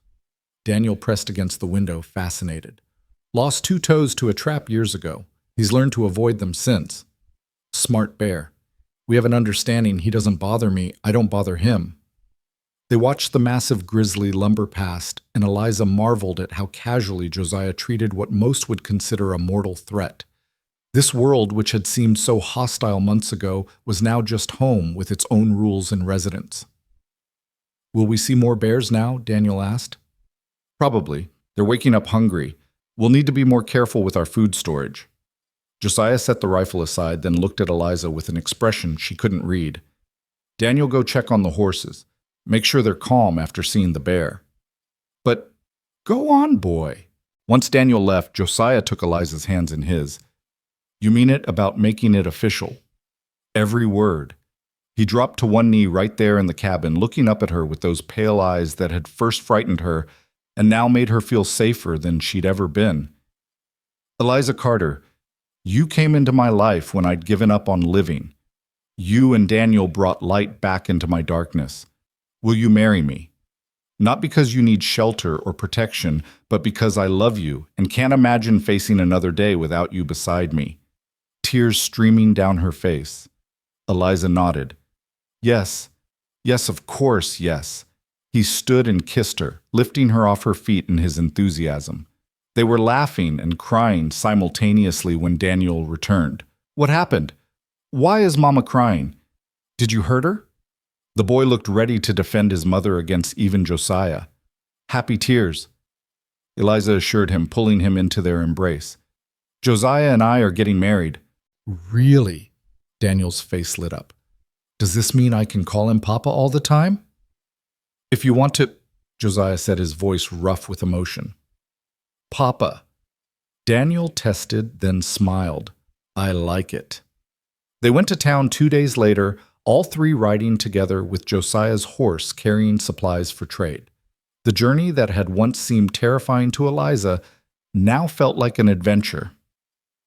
She rode with confidence, Daniel chattering excitedly about seeing other people, other children. Cedar Falls appeared around a bend in the trail, a small cluster of buildings clinging to the mountainside like barnacles on a rock. Maybe 200 souls called it home, making their living from mining, logging, and servicing the travelers who passed through. Their arrival caused a stir. Josiah Reed coming to town was rare enough, but with a woman and child, that set tongues wagging immediately. They hitched their horses outside the general store, and Eliza felt the weight of stares as they walked through the door. The proprietor, a thin man with nervous eyes, looked between them with barely concealed curiosity. "Mr. Reed," he said carefully, "haven't seen you since last fall." "Been busy," Josiah replied curtly. "Need supplies." Of course, of course." The man's eyes kept sliding to Eliza and Daniel. "And these folks are my family," Josiah said, his tone brooking no argument. "This is Eliza and Daniel. We need flour, salt, coffee, sugar, if you have it, and ammunition." The word family sent whispers rippling through the store, where other customers pretended to shop while obviously eavesdropping. Eliza held her head high, meeting curious stares with direct confidence. Let them wonder. Let them gossip. Mama, look. Daniel had discovered the candy jars on the counter. "They have peppermints, so 1 piece," she said, smiling at his excitement. "We'll save room for lunch." A woman near the fabric bolt sniffed loudly. "Some people have no shame," she muttered to her companion loud enough to be heard. "Living in sin with a wild man corrupting that poor child." Eliza felt Josiah tense beside her, his hand moving instinctively toward his knife. She touched his arm gently, shaking her head. Then she turned to the woman with a sweet smile that didn't reach her eyes. "I'm sorry, were you speaking to me? I couldn't quite hear over the sound of your assumptions." The woman flushed red. "I know who you are. The widow Carter. Heard you survived the Garrison gang attack. Also heard you've been living with him." She jerked her chin at Josiah. "All winter, unmarried." "How fascinating that my living arrangements are of such interest to strangers," Eliza replied coolly. "Though I wonder how you know so much about my personal situation when we've never met." "Everyone knows. That kind of behavior, the kind where a man saves a woman and child from freezing to death," Eliza interrupted. "The kind where he provides shelter and protection through a brutal winter. Or perhaps you mean the kind where he nearly died defending us from the same bandits who murdered my husband? Which particular behavior offends you most?" The woman spluttered, but her companion pulled her toward the door. "Come, Martha, we don't need to associate with such people." As they left, Josiah leaned down to whisper in Eliza's ear. "That was magnificent. I've had practice with sharp tongues. Thomas's family never approved of me either." The shopkeeper cleared his throat nervously. "Your supplies, Mr. Reed." They completed their purchases with minimal further drama, though Eliza noticed the man charged them fair prices despite the social tension. Business was business, apparently even in small mountain towns. Their next stop was the preacher's house. Reverend Matthews was a round man with kind eyes who welcomed them without judgment. "Mr. Reed, I heard you'd taken in survivors from the Garrison attack. Christian charity at its finest." "Actually, Reverend Josiah said, we're here about a wedding." The preacher's eyebrows rose slightly, but his smile remained warm. "I see. And when were you thinking?" "Today, if possible," Eliza said. "We don't need anything fancy, just legal and proper." "I can certainly accommodate that. Though, might I ask, is there urgency? Sometimes couples feel pressured by circumstances." "The only urgency is that we love each other," Eliza interrupted gently. "We want to be married because we choose it, not because anyone expects it." Reverend Matthews studied them for a moment, then nodded. "Very well. Let me get my wife to serve as witness. Mr. Reed, do you have anyone you'd like to stand with you?" "The boy will do." Josiah set his hand on Daniel's shoulder. "He's the only other family I need." The ceremony was simple, held in the small church with late afternoon sun streaming through plain glass windows. Eliza wore her best dress, the one she'd salvaged from their wagon, and Josiah had trimmed his beard and worn his cleanest shirt. Daniel stood between them, holding the simple gold band Josiah had produced from somewhere probably traded for years ago, and kept for reasons he couldn't have named. "Do you, Josiah Reed, take this woman to be your lawfully wedded wife?" Reverend Matthews asked. "I do." Josiah's voice was steady, certain. "Do you, Eliza Carter, take this man to be your lawfully wedded husband?" "I do." And do you, young Daniel, accept this union and promise to honor both as your parents?" Daniel's addition to the ceremony had been the Reverend's suggestion, and it made Eliza's eyes burn with tears. "I do," Daniel said enthusiastically. "Can I call him Papa now for real?" "You certainly can," the Reverend chuckled. "By the power vested in me by God and the territory of Montana, I pronounce you husband and wife. You may kiss your bride, Mr. Reed." The kiss was gentle, appropriate for the setting, but Eliza felt the promise of more in the way Josiah's hands trembled slightly as they held her face. When they parted, Daniel cheered, making everyone laugh. "Congratulations," Mrs. Matthews said warmly. "Would you like to join us for supper? I've made plenty." They accepted gratefully, and the evening passed pleasantly. The Matthews were educated people originally from Ohio, and conversation flowed easily. They didn't pry into the circumstances that had brought Eliza and Josiah together, instead focusing on safer topics, books, the challenges of frontier life. Daniel's education. "There's a school here," Mrs. Matthews mentioned. "Just one room, but Mrs. Henley is a fine teacher. When Daniel's ready, he'd be welcome." "Something to consider for fall, see," Josiah said, looking at Eliza, "if we can work out the logistics." The boarding house that night presented a delicate situation. The proprietress, a stern woman named Mrs. Clark, looked at them suspiciously when Josiah requested a room. "You're married?" she asked pointedly. "As of 3 hours ago," Eliza replied, showing her new ring. Well, I suppose that's respectable enough. Room 3 upstairs. The boy can have the small room next door if you'd like." Daniel had fallen asleep over dinner and barely stirred as Josiah carried him to the small adjoining room. Once the boy was settled, they stood awkwardly in their own room, the bed looming large between them. "We don't have to, Josiah began. "We're married," Eliza pointed out, "legally and properly." "That doesn't mean you're ready. I told you I can wait." She moved to him, placing her hands on his chest. "What if I don't want to wait? What if I've been ready for weeks but didn't know how to say it?" His hands covered hers, so gentle for such a large man. "Eliza, I love you, Josiah Reed. Not because you saved us, not because I need protection, but because you're good and kind and patient, because you make me laugh, because you treat Daniel like your own, because when I look at you, I see my future and it doesn't frighten me anymore." He cupped her face in his hands, thumbs brushing away tears she hadn't realized were falling. "I love you too. More than I thought I could love again. You brought me back to life."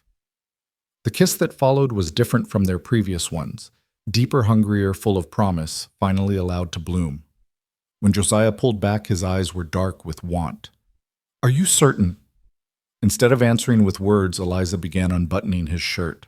His breath caught, and then his hands were in her hair, pulling out pins, letting it fall around her shoulders. They undressed each other slowly, marveling at finally being allowed this intimacy. Josiah's body was a map of scars, each one a story of survival.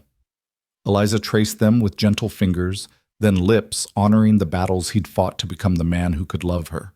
When he lifted her onto the bed, his strength balanced by infinite tenderness, Eliza felt something slot into place in her chest. This was what she'd been missing with Thomas, not just passion, but connection, the feeling of being truly seen and wanted for exactly who she was. "My wife," Josiah murmured against her throat, the words sending shivers through her. "My husband," she replied, arching into his touch. They came together with a rightness that made previous fears seem foolish. There was nothing frightening about Josiah's strength when it was focused entirely on her pleasure. Nothing intimidating about his intensity when it was matched by her own. They moved together like they'd been designed for this, two broken pieces forming something whole and perfect. Afterward, they lay entwined, Eliza's head on Josiah's chest, listening to his heartbeat slow. His fingers combed through her hair, the gesture soothing and possessive at once. "Was it worth the wait?" she asked, feeling bold in the darkness. "Worth 8 years of loneliness," he replied. "Worth everything." They made love twice more that night, making up for lost time learning each other's bodies with the dedication of students. When dawn came, finding them wrapped around each other, Eliza felt remade. Not the widow, not the survivor, but Josiah's wife, a title that felt like coming home. Daniel burst into their room without knocking, then stopped short. "Why are you still in bed?" "It's morning." "Privacy boy," Josiah grumbled, making sure the blankets covered them both properly. "Knock first." "But I'm hungry, and Mrs. Clark says breakfast is ready." "We'll be down shortly," Eliza promised, trying not to laugh at Josiah's disgruntled expression. "Go ahead and start without us." After Daniel thundered back downstairs, Josiah pulled her close for a proper good morning kiss. So much for romantic mornings. "We'll have plenty of those back home. For now, we should probably feed our son before he eats the boarding house out of business." "Our son," Josiah repeated, wonder in his voice. "I like how that sounds." They dressed and joined Daniel for breakfast, where they found the dining room full of curious townspeople who'd clearly come to gawk at the newlyweds. Eliza met their stares with calm confidence, her hand firmly in Josiah's. "Congratulations on your marriage," one woman said, though her tone suggested anything but good wishes. "Rather sudden, wasn't it?" "Not really," Eliza replied smoothly. "We've known each other for months now. Some people just know when it's right." "And you're not concerned about his reputation?" Josiah tensed, but Eliza squeezed his hand. What reputation would that be? As a skilled hunter, a man who survives where others fail, someone who protects what's his. "No, I'm not concerned at all. In fact, I consider myself fortunate." An older man at another table laughed. "Well said, young lady. Josiah Reed's a good man, if a bit unsociable. You'll civilize him right enough." "I don't want to civilize him," Eliza said, smiling up at her husband. "I like him wild." The boldness of the statement shocked some and amused others. Josiah himself looked torn between embarrassment and pride. Daniel, oblivious to the adult undercurrents, piped up with his own contribution. "Papa taught me to trap rabbits and track deer, and he's going to teach me to shoot a bow when I'm bigger." The casual use of "papa" sent another ripple through the room. Here was proof that this wasn't just a marriage of convenience. The boy had clearly accepted Josiah completely. They finished breakfast quickly and made their escape, loading their supplies onto the pack horse. As they prepared to leave town, Reverend Matthews approached. "I wanted to give you this," he said, handing Eliza a small Bible. "A wedding gift, and to say that you're always welcome here, regardless of what others might think or say." "Thank you, Reverend. That means more than you know." "Also," he added, lowering his voice, "you should know that the Garrison gang was caught 2 weeks ago. Army Patrol got them trying to raid a military supply wagon. They're all dead now. You don't need to fear them anymore." Josiah's arm tightened around Eliza's waist. "Good. They needed killing." "Perhaps, but now you can live without looking over your shoulder." The Reverend smiled. "Go in peace, all of you. Build your life together." As they rode out of Cedar Falls, Eliza felt lighter than she had in months. The threat that had driven them together was gone, but their choice to stay together remained. That felt important somehow, that they were choosing this life not from fear or necessity, but from love. "Papa, can I ride your horse?" Daniel asked when they were well clear of town. Josiah lifted the boy onto the saddle in front of him, letting him hold the reins with careful supervision. Eliza watched them, her heart full to bursting. They were a strange family, perhaps formed by tragedy, bonded by survival, sealed by choice, but they were a family nonetheless. The journey home was leisurely, with stops to let Daniel explore interesting rocks or tracks. Josiah used each opportunity to teach, and Eliza realized this would be their life now. Constant learning, constant growth, constant discovery of each other and the world around them. When the cabin finally came into view, Daniel whooped with joy. "We're home. Home." Yes, that's what it was. Not just a shelter anymore, but a home filled with love and laughter and the promise of future happiness. As they dismounted, Josiah caught Eliza around the waist, spinning her in a circle that made her laugh. "Welcome home, Mrs. Reed." "Happy to be here, Mr. Reed." They unpacked their supplies together, Daniel helping by carrying the lighter items. The cabin felt different now, fuller somehow, as if their official union had changed the very air. That night, after Daniel was asleep, they made love in their own bed for the first time, as husband and wife, the freedom of it intoxicating. No more separate bedrolls, Josiah murmured against her hair afterward. "Never again," she agreed. Spring deepened into summer, bringing with it a bounty Eliza hadn't expected. Josiah showed her where wild berries grew, which mushrooms were safe to eat, how to preserve meat for the lean times. She started a small garden behind the cabin, coaxing vegetables from the mountain soil with determination and Josiah's amused assistance. "You're trying to civilize the wilderness," he teased, watching her carefully tend her tomato plants. "Just adding a woman's touch to your bachelor establishment." "Our establishment," he corrected, pulling her against him despite her soil-covered hands. "Everything I have is yours now." "Everything. Everything." He kissed her deeply, only breaking apart when Daniel called for them to come see the rabbit he'd caught in his snare. Their life fell into rhythms: daily chores, weekly hunting trips, monthly supply runs to town. The townspeople gradually accepted them, especially after Eliza helped deliver Mrs. Henderson's baby when the doctor was too drunk to attend. Word spread that the new Mrs. Reed had healing skills, and occasionally someone would make the long trek to their cabin seeking help. "You're becoming part of the community," Josiah observed one evening after she'd treated a logger's infected wound. "Is that bad?" "No, it's good. Connections matter even out here, especially out here." But their true happiness came in the quiet moments, Daniel reading aloud by the fire while Eliza mended and Josiah carved. The three of them fishing at the mountain lake Josiah had discovered years ago, teaching Daniel to ride properly. Both parents watching with equal parts pride and worry. One night in late summer, as they lay together after particularly passionate lovemaking, Eliza said quietly, "I think I'm with child." Josiah went completely still. "What?" "I've missed my monthly twice now, and I've been sick in the mornings. I think we're going to have a baby." His hand moved to her still flat stomach with something like reverence. "A baby. Our baby. Are you happy?" "Happy." He rolled her beneath him, his eyes bright with tears. "Eliza, you've given me everything I thought I'd lost forever. A family, a purpose, a reason to wake up each morning, and now a child I'm so far beyond happy I don't have words for it." She pulled him down for a kiss tasting salt and joy. "I love you, and I love you. God, how I love you." They told Daniel the next morning, and his reaction was everything they could have hoped for. A baby, a real baby. "Will it be a brother or sister?" "We won't know until it arrives," Eliza explained. "But either way, you'll be the big brother. You'll have to help teach them everything just like Papa teaches you." Daniel puffed up with importance. "I'll be the best big brother ever. I'll teach them to fish and track and read and everything." Josiah ruffled his hair. "I'm sure you will, son."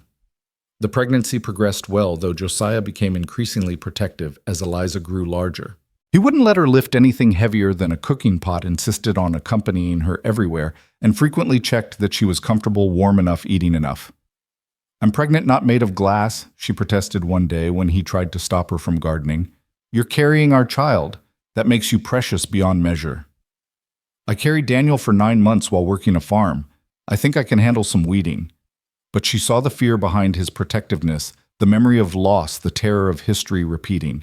So she accepted his hovering with grace, understanding it came from love and trauma in equal measure. Fall arrived with spectacular color, the mountains becoming a tapestry of gold and red. They made one last trip to town before winter, stocking up on supplies and baby necessities. Mrs. Matthews had knitted blankets and tiny clothes, presenting them with tears in her eyes. "It's so good to see happiness after such tragedy," she said, embracing Eliza. "You've all earned this joy." Even the gossipy women who'd snubbed them initially now treated Eliza with respect. Amazing how pregnancy legitimized a relationship in society's eyes, she thought wryly. Or perhaps it was just time wearing away at scandal until it became old news. The first snow came early, catching them by surprise during a hunting trip. They took shelter in a cave Josiah knew, building a fire while the storm raged outside. Daniel curled between them, safe and warm, while the baby kicked inside Eliza's belly. "Tell us a story, Papa," Daniel requested. Josiah was quiet for a moment, then began. "Once there was a mountain that stood alone, proud and strong, but empty inside. It had everything it needed: strength, endurance, the respect of all who saw it, but it was hollow. Then one day a river came to the mountain's base, carrying with it seeds from distant lands. He wove a tale of how the river's persistence wore away at the mountain's stone exterior, creating soil where the seeds could grow. Soon the mountain was covered in life trees, flowers, animals making their homes in its forests. The mountain was no longer alone or hollow, but part of something bigger, something beautiful. "Is the mountain you?" Daniel asked sleepily. "Maybe. Then Mama's the river." "Definitely. And I'm one of the seeds, the first and finest. And the baby's another seeds." "Exactly right." Daniel considered this. "I like that story. The mountain needed the river." "Yes," Josiah agreed, his arm tightening around Eliza. "It certainly did." The storm passed, leaving the world white and pristine. As they made their way home, Eliza felt a deep contentment. This life, this wild, difficult, beautiful life, was exactly where she belonged. Winter settled over the mountains like a familiar friend this time. They were prepared, provisioned, and most importantly, together. The cabin that had once felt like a refuge now felt like a fortress, protecting their growing family from the harsh world outside. Eliza's pregnancy advanced, and with it came the need to prepare. Josiah built a cradle with the same careful attention he gave to everything, carving small animals into the headboard. Daniel contributed by making a mobile from pine cones and carefully selected feathers, insisting the baby would need something interesting to look at. "Do you want a boy or girl?" Eliza asked Josiah one night as they lay together, his hand splayed across her swollen belly. "I want a healthy baby and a living wife," he said firmly. "Nothing else matters." "But if you had to choose," he considered, "a girl maybe, with your eyes and your spirit, though another boy would be fine too. Daniel could use a brother close in age." "Margaret wanted a daughter," Eliza said gently. It was easier to speak of their lost loves now, honoring their memory without being consumed by grief. "She did. Said boys were wonderful but exhausting. She wanted a little girl to teach the gentle arts to." He smiled sadly. "She would have loved seeing this, you know. She always said I needed to remarry if something happened to her. Said I was too much work for the angels to handle alone." "Thomas would be glad too, I think. He'd want Daniel safe and loved, and he is." They were quiet for a moment, acknowledging the ghost that had brought them together. Then the baby kicked hard enough to make Eliza gasp, and the present reclaimed them. "Strong little thing," Josiah said with pride. "Takes after their father." "God help us all then." As winter deepened, a new concern arose. The birth would likely come before the spring thaw, meaning no doctor, no midwife, just them. "I've delivered calves and foals," Josiah said, trying to sound confident. "I'm not a cow or a horse." "I know, but the principle's the same, isn't it?" Eliza threw a pillow at him, which he caught with a grin. But underneath the teasing, they both knew the danger. Women died in childbirth all the time, especially without proper help. "We'll manage," Eliza said firmly. "Women have been having babies in cabins for generations. Doesn't mean I have to like the risk." To ease their minds, they prepared everything they could think of. Clean cloths, boiled water, kept ready herbs Mrs. Matthews had said might help with pain and bleeding. Josiah read and reread the single medical text he owned, memorizing the chapter on childbirth until he could recite it. The labor started on a crystal-clear morning in late February. Eliza woke with a backache that quickly revealed itself as something more. She tried to hide it at first, not wanting to worry anyone until necessary, but Josiah noticed immediately. "It's time." "I think so." His face went pale, but his voice stayed steady. "Tell me what you need." What followed were the longest hours of Josiah's life. Eliza labored through the day and into the night, with Josiah supporting her, encouraging her, hiding his own terror behind calm strength. Daniel banished to the main room, kept the fire going, and heated water as needed, his young face serious with responsibility. "You're doing so well," Josiah murmured, supporting Eliza as another contraction racked her body. "So strong. Strongest woman I know." "Don't feel strong," she gasped. "Feel like I'm being torn apart." "That's normal. The book says, 'Damn the book, this hurts.'" He kissed her sweat-dampened forehead. "I know. I'm sorry. If I could take the pain myself." "You'd probably faint," that she managed to joke between contractions. "Probably he agreed, grateful for her humor even now. As dawn approached, the baby finally crowned. Josiah, who'd faced down wolves and bears and violent men without flinching, found his hands shaking as he prepared to catch his child. "One more push," he told Eliza. "You're almost there." With a final heroic effort, Eliza delivered their baby into Josiah's waiting hands. For a moment, the world stopped. Then a tiny cry filled the cabin, and Josiah's eyes filled with tears. "It's a girl," he said, voice cracking. "Perfect little girl." He placed the baby on Eliza's chest, and she wept at the sight of their daughter, red-faced, wrinkled, absolutely beautiful. The baby calmed immediately against her mother's skin, tiny fingers grasping at air. "She's wonderful," Eliza whispered. "Look what we made." "You made, I just caught." "We made," she insisted. "Together." Daniel crept in, eyes wide. "Is that my sister?" "Come meet her," Eliza said, making room for him to sit beside them. Daniel studied the baby with serious attention. "She's very small." "You were that small once," Josiah told him. "Really?" "That's hard to believe." He reached out tentatively, and the baby grasped his finger with surprising strength. Daniel's face lit up. "She likes me." "Of course she does. You're her big brother." As the sun rose fully, painting the cabin golden, they sat together, their strange, beautiful, complete family. The baby nursed, while Daniel peppered them with questions, and Josiah tried to remember how to breathe normally again. "What should we name her?" Eliza asked. They'd discussed names but hadn't settled on anything. Now looking at their daughter, one seemed perfect. "Hope," Josiah said, "because that's what she represents." "Hope Margaret Reed," Eliza added, honoring the past while embracing the future. "Hope," Daniel repeated. "I like it. When will she be big enough to play?"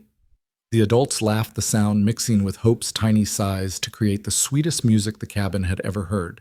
Outside, the world was still frozen, still harsh, still dangerous. But inside, warmed by fire and love and new life, they were safe. The first weeks with Hope were a blur of feedings and diapers and the miraculous ordinariness of new life. Josiah, who'd faced down nature's worst with stoic calm, became undone by his daughter's smallest cry.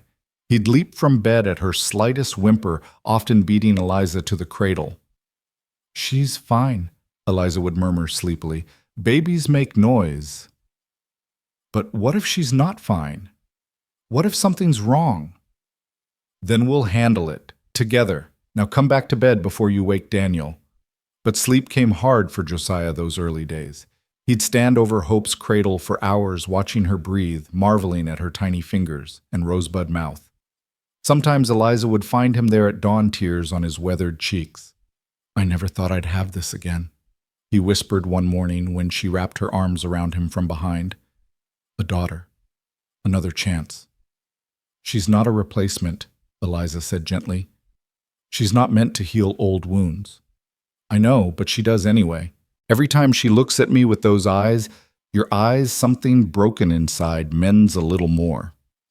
Daniel proved to be a devoted big brother, perhaps too devoted. He wanted to hold Hope constantly, to show her everything, to teach her words she wouldn't understand for months. His enthusiasm sometimes overwhelmed the baby, but his love was never in question. "When will she walk?" he asked for the 100th time. "Not for many months," Eliza explained patiently. "Babies have to learn to sit up first, then crawl, then walk." "That seems inefficient. Why can't they just know how to walk?" "Because human babies are born helpless, unlike animals," Josiah said. "It's the price we pay for big brains. We have to learn everything." "Then I'll teach her everything faster," Daniel declared. "She'll be the smartest baby ever." Spring arrived with Hope, barely a month old, the snow melting in dramatic rushes that turned every creek into a torrent. Josiah watched the weather carefully, judging when it would be safe to make their first trip to town with the baby. "She's too young," he fretted. "What if she catches something?" "She needs to be registered with the town clerk," Eliza reminded him. "And I need to be checked by the doctor. Please, Josiah, I'm fine, but it would ease both our minds." He finally agreed, though he insisted on carrying Hope himself the entire journey, wrapped against his chest in a sling Eliza had fashioned. The sight of the massive mountain man with a tiny baby strapped to him drew stares and smiles in equal measure when they reached Cedar Falls. Dr. Henley sobered up for once, examined both Eliza and Hope with professional thoroughness. "You did well, Reed. Both mother and baby are healthy, though I'd have preferred you'd called for me." "Couldn't. Storm had the passes blocked." Well, no harm done this time. But if there's another baby you send for me early, understood. Another baby." Eliza and Josiah exchanged glances, a whole conversation in a look. The possibility hung between them bright and terrifying. Their arrival at the general store caused the expected stir. Women who'd snubbed Eliza before now cooed over Hope, declaring her the prettiest baby they'd ever seen. Even Martha, the woman who'd been so cruel during their first visit, softened at the sight of the infant. "She has your coloring," Martha told Eliza, "but something about the shape of her face is all her father." "Stubborn chin," Eliza agreed. "She'll be formidable when she's older." "Like her parents," Martha said, and it almost sounded like approval. They stayed overnight again at the boarding house this time, with 2 rooms, one for them, and Hope, one for Daniel. The boy protested the separation until Josiah reminded him that big brothers needed to be independent. That night, as Hope nursed and Josiah read by lamplight, Eliza felt a deep contentment wash over her. A year ago, she'd been a different person entirely. A farmer's wife with simple dreams and predictable days. Now she was a mountain woman, mother to 2 children, wife to a man who'd killed for her and nearly died protecting what was his. "What are you thinking?" Josiah asked, setting aside his book. "How much can change in a year?" "Good changes." She looked at him, her husband, her protector, her unexpected love, and smiled. "The best changes." They returned home to find an unexpected visitor, waiting, a wolf young and injured, dragging a trap-mangled leg. It should have fled at their approach, but instead it cowered against the cabin wall, too weak to run. "Kill it," was Josiah's first instinct. Injured wolves are dangerous. But Daniel had already approached his natural empathy, overriding caution. "Papa, no look. He's just scared and hurt, like we were when you found us." The parallel stopped Josiah cold. He looked at the wolf, barely more than a pup, probably separated from its pack, then at his son's pleading face. "It's dangerous, Daniel. Wild animals don't make pets." "But we could try. Please. You taught me that everything deserves a chance." Josiah looked to Eliza, who shrugged.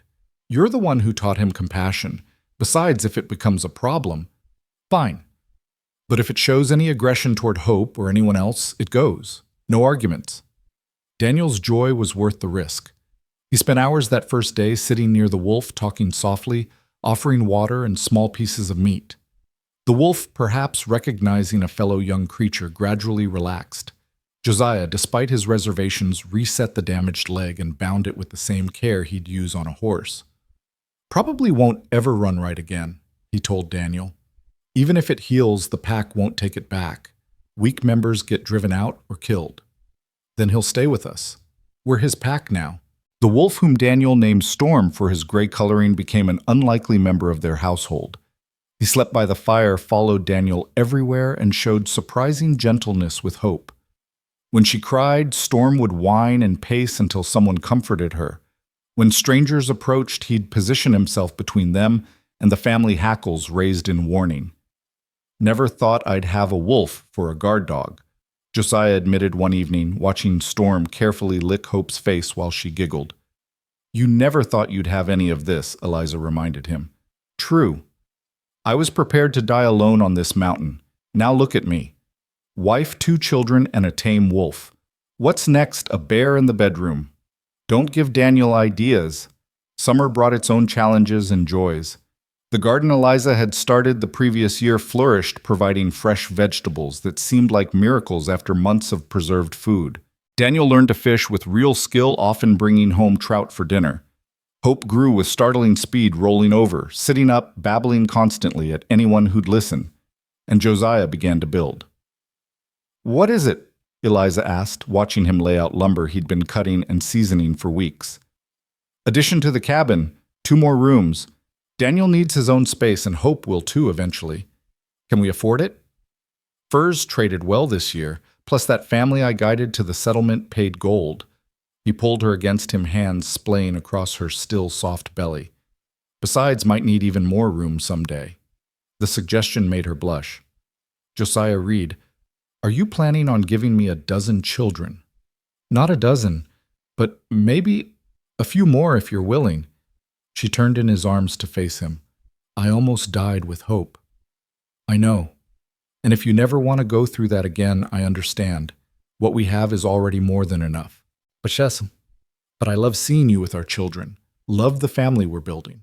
If we could have more safely. We'll see, she said, kissing him softly. Let's get Hope walking first. The addition took all summer to complete, with Daniel helping where he could, and even some assistance from townspeople who'd warmed to them. The preacher came out with several men from his congregation, turning the construction into a kind of barn raising. Women brought food, children played, and for one golden afternoon their isolated cabin became the center of a community. Never had this before, Josiah confided to Reverend Matthews. People helping just to help. You were alone too long, friend. No man is meant to be an island. You've rejoined the human race, and we're glad to have you. Martha, of all people, had become almost friendly, especially after Eliza helped deliver her grandson when the midwife was attending another birth. Nothing bonded women quite like sharing the terror and triumph of childbirth. You've changed him, Martha told Eliza as they watched Josiah teaching a group of boys, including Daniel, how to properly notch logs. The old Josiah Reed would never have tolerated this many people on his land. He's changed me too, made me stronger than I knew I could be. That's what a good marriage does, makes both people more than they were alone. By the time the first frost came, the addition was complete.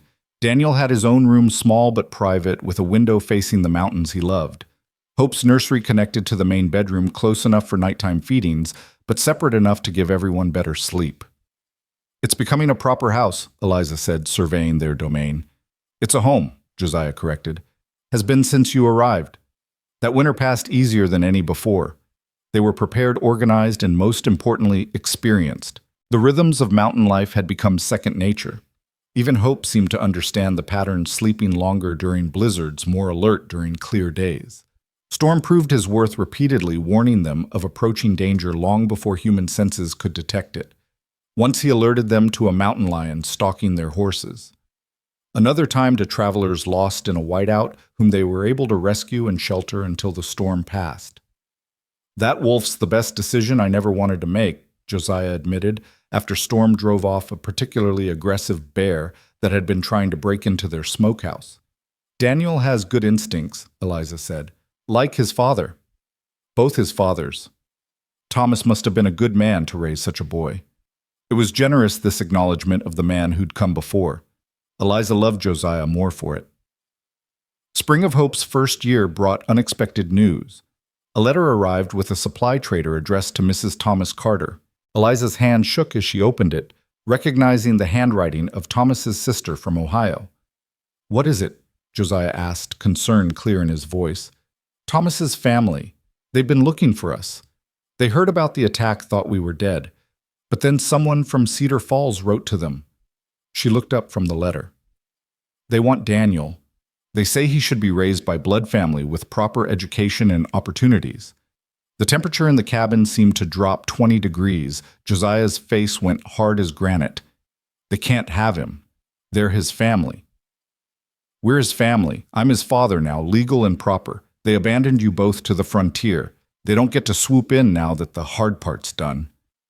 Daniel, who'd been playing with Hope, looked up with alarm. What's wrong? Why are you upset? Eliza went to him, kneeling to his level.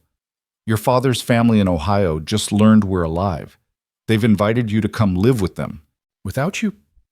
They think it would be best for your education. Daniel's face crumpled. No, I won't go. This is my home. Papa, tell them I won't go. Josiah pulled the boy into his arms. You're not going anywhere, son. Not unless you want to. I don't want to, ever. Eliza drafted a careful response explaining that Daniel was happy, healthy, receiving education, and had a loving family. She invited them to visit if they wished, but made clear Daniel would remain with them. The reply came a month later, threatening legal action. Thomas's brother, a lawyer, claimed they had rights as blood relatives. The letter was cold, formal, and devastating. They can't take him, can they? Eliza asked Dr. Henley, who had some legal knowledge. Technically, Josiah adopted Daniel when you married. That carries weight. But blood family, especially wealthy blood family, can make trouble. You might need a lawyer of your own. They found one in the larger town 50 miles away, a former judge named Harrison, who listened to their story with growing indignation. City folks thinking they know what's best for frontier children, he muttered. I'll write them a letter that'll singe their eyebrows. Don't worry, folks, that boy's yours in every way that matters. The legal battle, conducted entirely through letters, dragged on for months. During that time, Josiah became even more protective of Daniel, as if afraid someone would snatch him away. Daniel himself had nightmares about being taken often, ending up in their bed with Hope, the whole family huddled together like they were under siege. I wish they'd just leave us alone, Daniel said one evening, his young face too serious. I don't even remember them. Why do they care now? Sometimes people want things not because they love them, but because they think they should have them, Eliza explained. But wanting and deserving aren't the same thing. You deserve me right, you and Papa. We love you, Josiah said firmly. That's what matters. The matter was finally resolved when Thomas's family actually made the journey to Montana to assess the situation themselves. Thomas's brother William and his wife Patricia arrived in Cedar Falls expecting to find squalor and neglect. Instead, they found a thriving family. They came to the cabin on a clear summer day. Daniel hid behind Josiah when they arrived, Storm bristling at his side. Hope, now walking unsteadily, clung to Eliza's skirts. Daniel, Patricia said softly, do you remember me? I'm your Aunt Patricia. No, Daniel said bluntly. I don't know you. William's eyes surveyed the cabin, the additions, the garden, the obvious signs of prosperity and care. This is not what we expected. What did you expect? Josiah asked, his tone carefully neutral. That we lived in a cave, that the boy was neglected. We expected. William paused, seeming to reconsider his words. We were concerned. The frontier is dangerous. Life is dangerous, Eliza said, but Daniel is loved, educated, and learning skills that will serve him anywhere. Would you like to come in? The visit was awkward but illuminating. William and Patricia saw Daniel recite his lessons, demonstrate his trap-setting ride, his horse with confidence.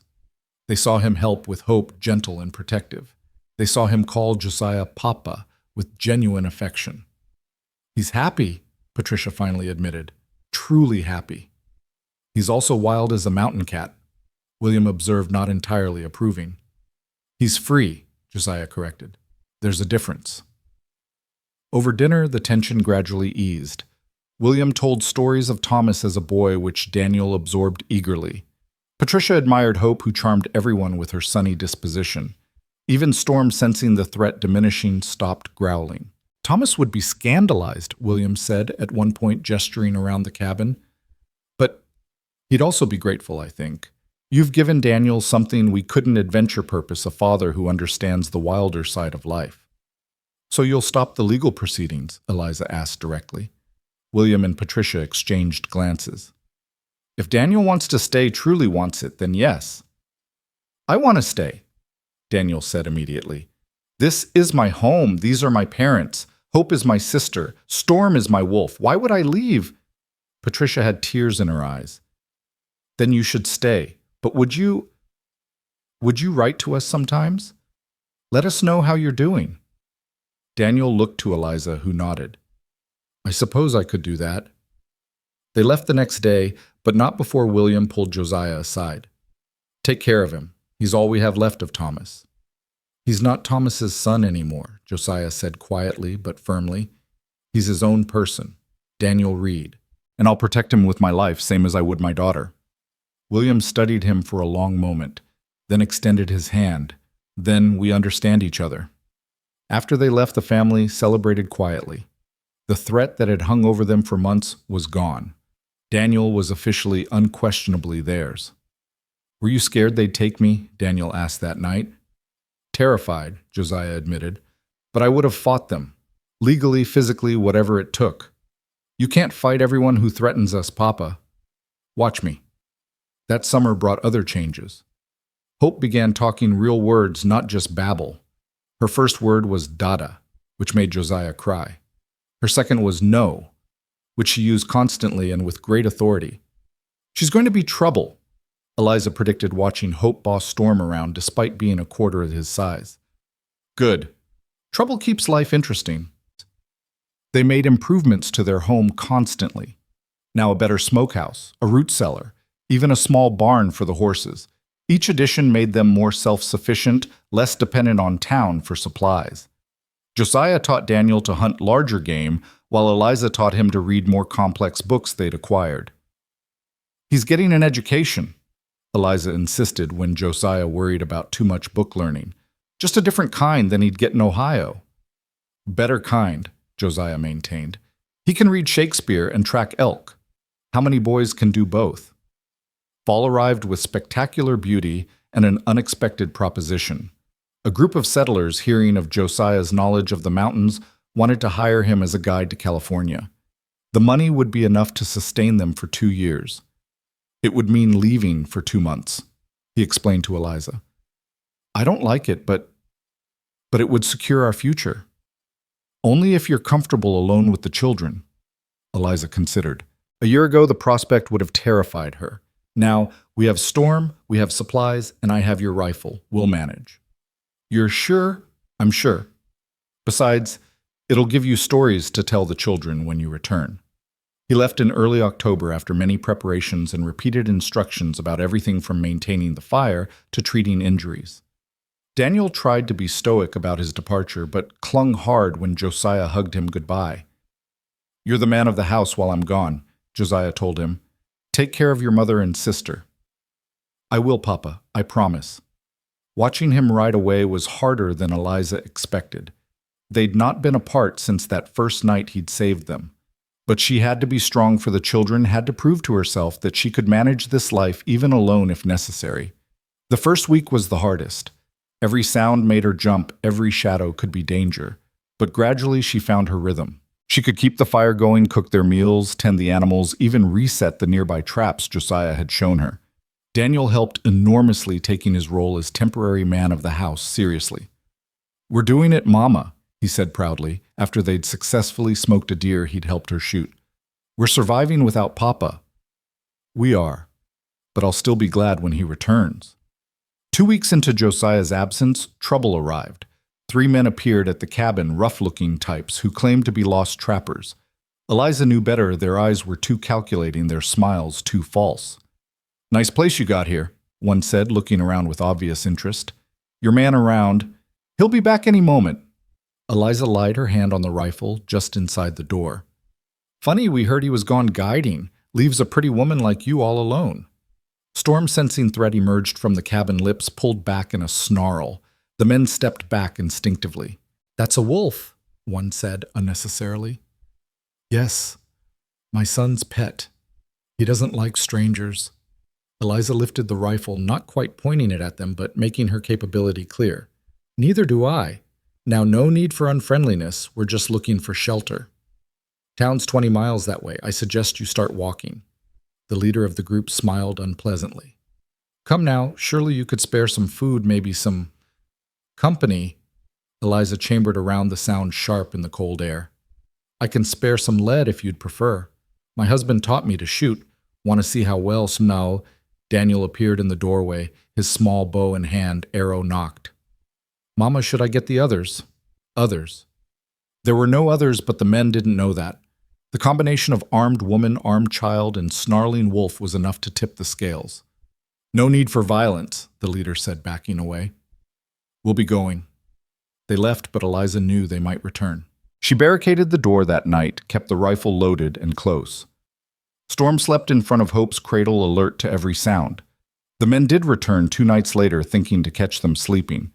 But Storm's warning gave Eliza time to prepare. When they tried to force the door, she fired through it, hearing a yelp of pain.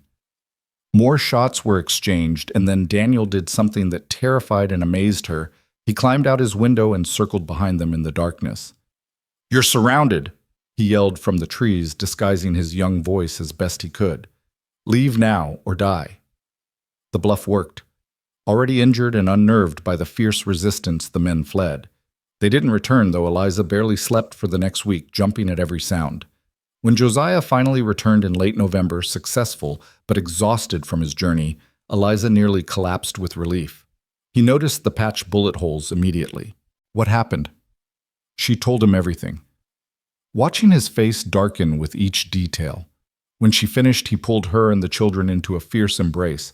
"You did perfect, both of you. I'm proud and furious in equal measure. Furious that I wasn't here, that you had to face that alone. But we weren't alone. We had each other. And Storm." The wolf, hearing his name, padded over for the praise he knew he deserved. Josiah knelt and did something he'd never done before. He hugged the wolf like a dog, burying his face in the thick fur. "Good boy, good protector." That winter passed peacefully, the family closer than ever after their separation. Hope began speaking in full sentences, bossing everyone around with imperious certainty.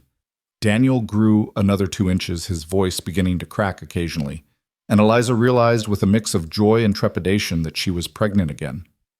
Another baby. Josiah's reaction was pure delight mixed with concern. "Are you well? Do you feel all right?" "I feel fine, better than with hope, actually. Maybe because I know what to expect. We'll get the doctor this time. I'll ride to town the moment you... We'll see how the weather is. But yes, if possible, the doctor." Daniel was thrilled at the prospect of another sibling. Hope, not understanding fully, just demanded the baby come now so she could play with it. Spring came late that year, but when it arrived, it brought unexpected bounty. The garden produced more than ever before, the hunting was excellent, and Josiah's traps yielded enough furs to trade for everything they could need and more. "We're prospering, Chai," he said one evening, surveying their domain. "Really prospering." "Did you ever think you'd have this again?" Eliza asked, her hand on her growing belly. "Never. I thought my life was over when Margaret and the boys died. Thought I was just marking time until I joined them." He pulled her close, his hand covering hers on her stomach. "Now I have more than I ever dreamed possible." The baby came in August during a thunderstorm that Daniel said was nature's way of announcing the arrival. This time Dr. Henley made it in time, though he declared his services barely necessary. "You've become quite the midwife yourself, Mr. Reed." Another son, healthy and loud. They named him Thomas Josiah Reed, honoring both fathers who'd shaped their family. He was an easy baby calm where Hope had been demanding content to watch the world with serious dark eyes that reminded everyone of Daniel at that age. 3 children. Josiah marveled, holding his son, while Hope climbed on his back and Daniel leaned against his side. 3 perfect children. 4 if you count Storm, Daniel added, making everyone laugh. As autumn painted the mountains in fire colors, they received news that would change their lives again. The railroad was coming through the valley below, bringing with it civilization and all its complications. Cedar Falls would grow from a frontier town to a proper city within years. "Everything will change," Josiah said not happily. "Change isn't always bad," Eliza pointed out. "Better medical care schools for the children, markets for our goods. More people, more rules, more intrusion, but also more opportunities. Daniel could attend a real school. Hope and little Thomas, too, when they're older." Josiah struggled with this, she could see. The wild man in him wanted to pack up and move deeper into the mountains away from encroaching civilization, but the father in him wanted the best for his children. "We could build a second cabin," Daniel suggested. "Closer to town for school months, but keep this one for summers and when we want to be wild." "When did you get so smart?" Josiah asked, ruffling his hair. "Good parents," Daniel replied simply. The solution when it came was a compromise that satisfied everyone. They would build a house at the edge of the growing town, close enough for convenience, far enough to maintain their independence. The mountain cabin would remain their true home, their sanctuary when the world became too much. Construction began the following spring, with Josiah overseeing every detail. The house was larger than the cabin, but built with the same solid craftsmanship. It had real glass windows, a proper kitchen, separate bedrooms for each child, even a small library for their growing collection of books. "It's so fancy," Hope declared, spinning in what would be her room. "Like a princess lives here. A mountain princess," Josiah corrected, catching her mid-spin. "Never forget where you come from, little one." They moved between the two homes as seasons and needs demanded. School years were spent mostly in town, where Daniel thrived academically, and Hope charmed everyone with her fierce independence. Summers and holidays belonged to the mountain, where they ran wild and free, where Storm could hunt without frightening townspeople, where the family could just be themselves without society's eyes upon them. Years passed in this rhythm. Daniel grew tall and strong, equally comfortable in a classroom or the wilderness. Hope became a force of nature, afraid of nothing, challenging everything.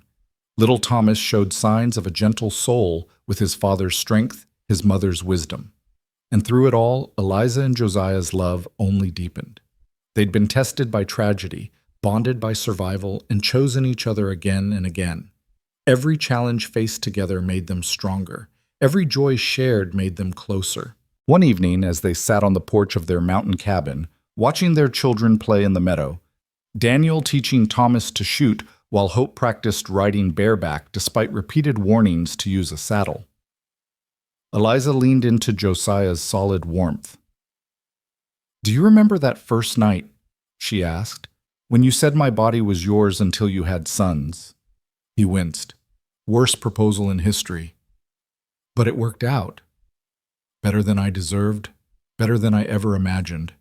He kissed the top of her head, breathing in the scent of her hair. "You saved me, you know. Not from death, I wasn't afraid of that. You saved me from emptiness, from a life without meaning." We saved each other. They sat in comfortable silence, watching the sun paint the mountains gold. Storm ancient now, by wolf standards, but still protective, lay at their feet. Inside the cabin, another baby, their fourth, a surprise blessing, napped in the cradle Josiah had reinforced and repaired for each child. "Papa," Hope called, "tell Daniel girls can shoot as well as boys." "Better sometimes," Josiah called back. "Your mother outshot me just last week." "That's because you're getting old," Daniel teased, then yelped, as Josiah's thrown pine cone caught him square in the back. "Old enough to still take you down, boy." What followed was a gleeful chase through the meadow, all three children ganging up on their father while Eliza laughed until her sides hurt. This was her family born from tragedy, forged in hardship, but joyful in their love for each other.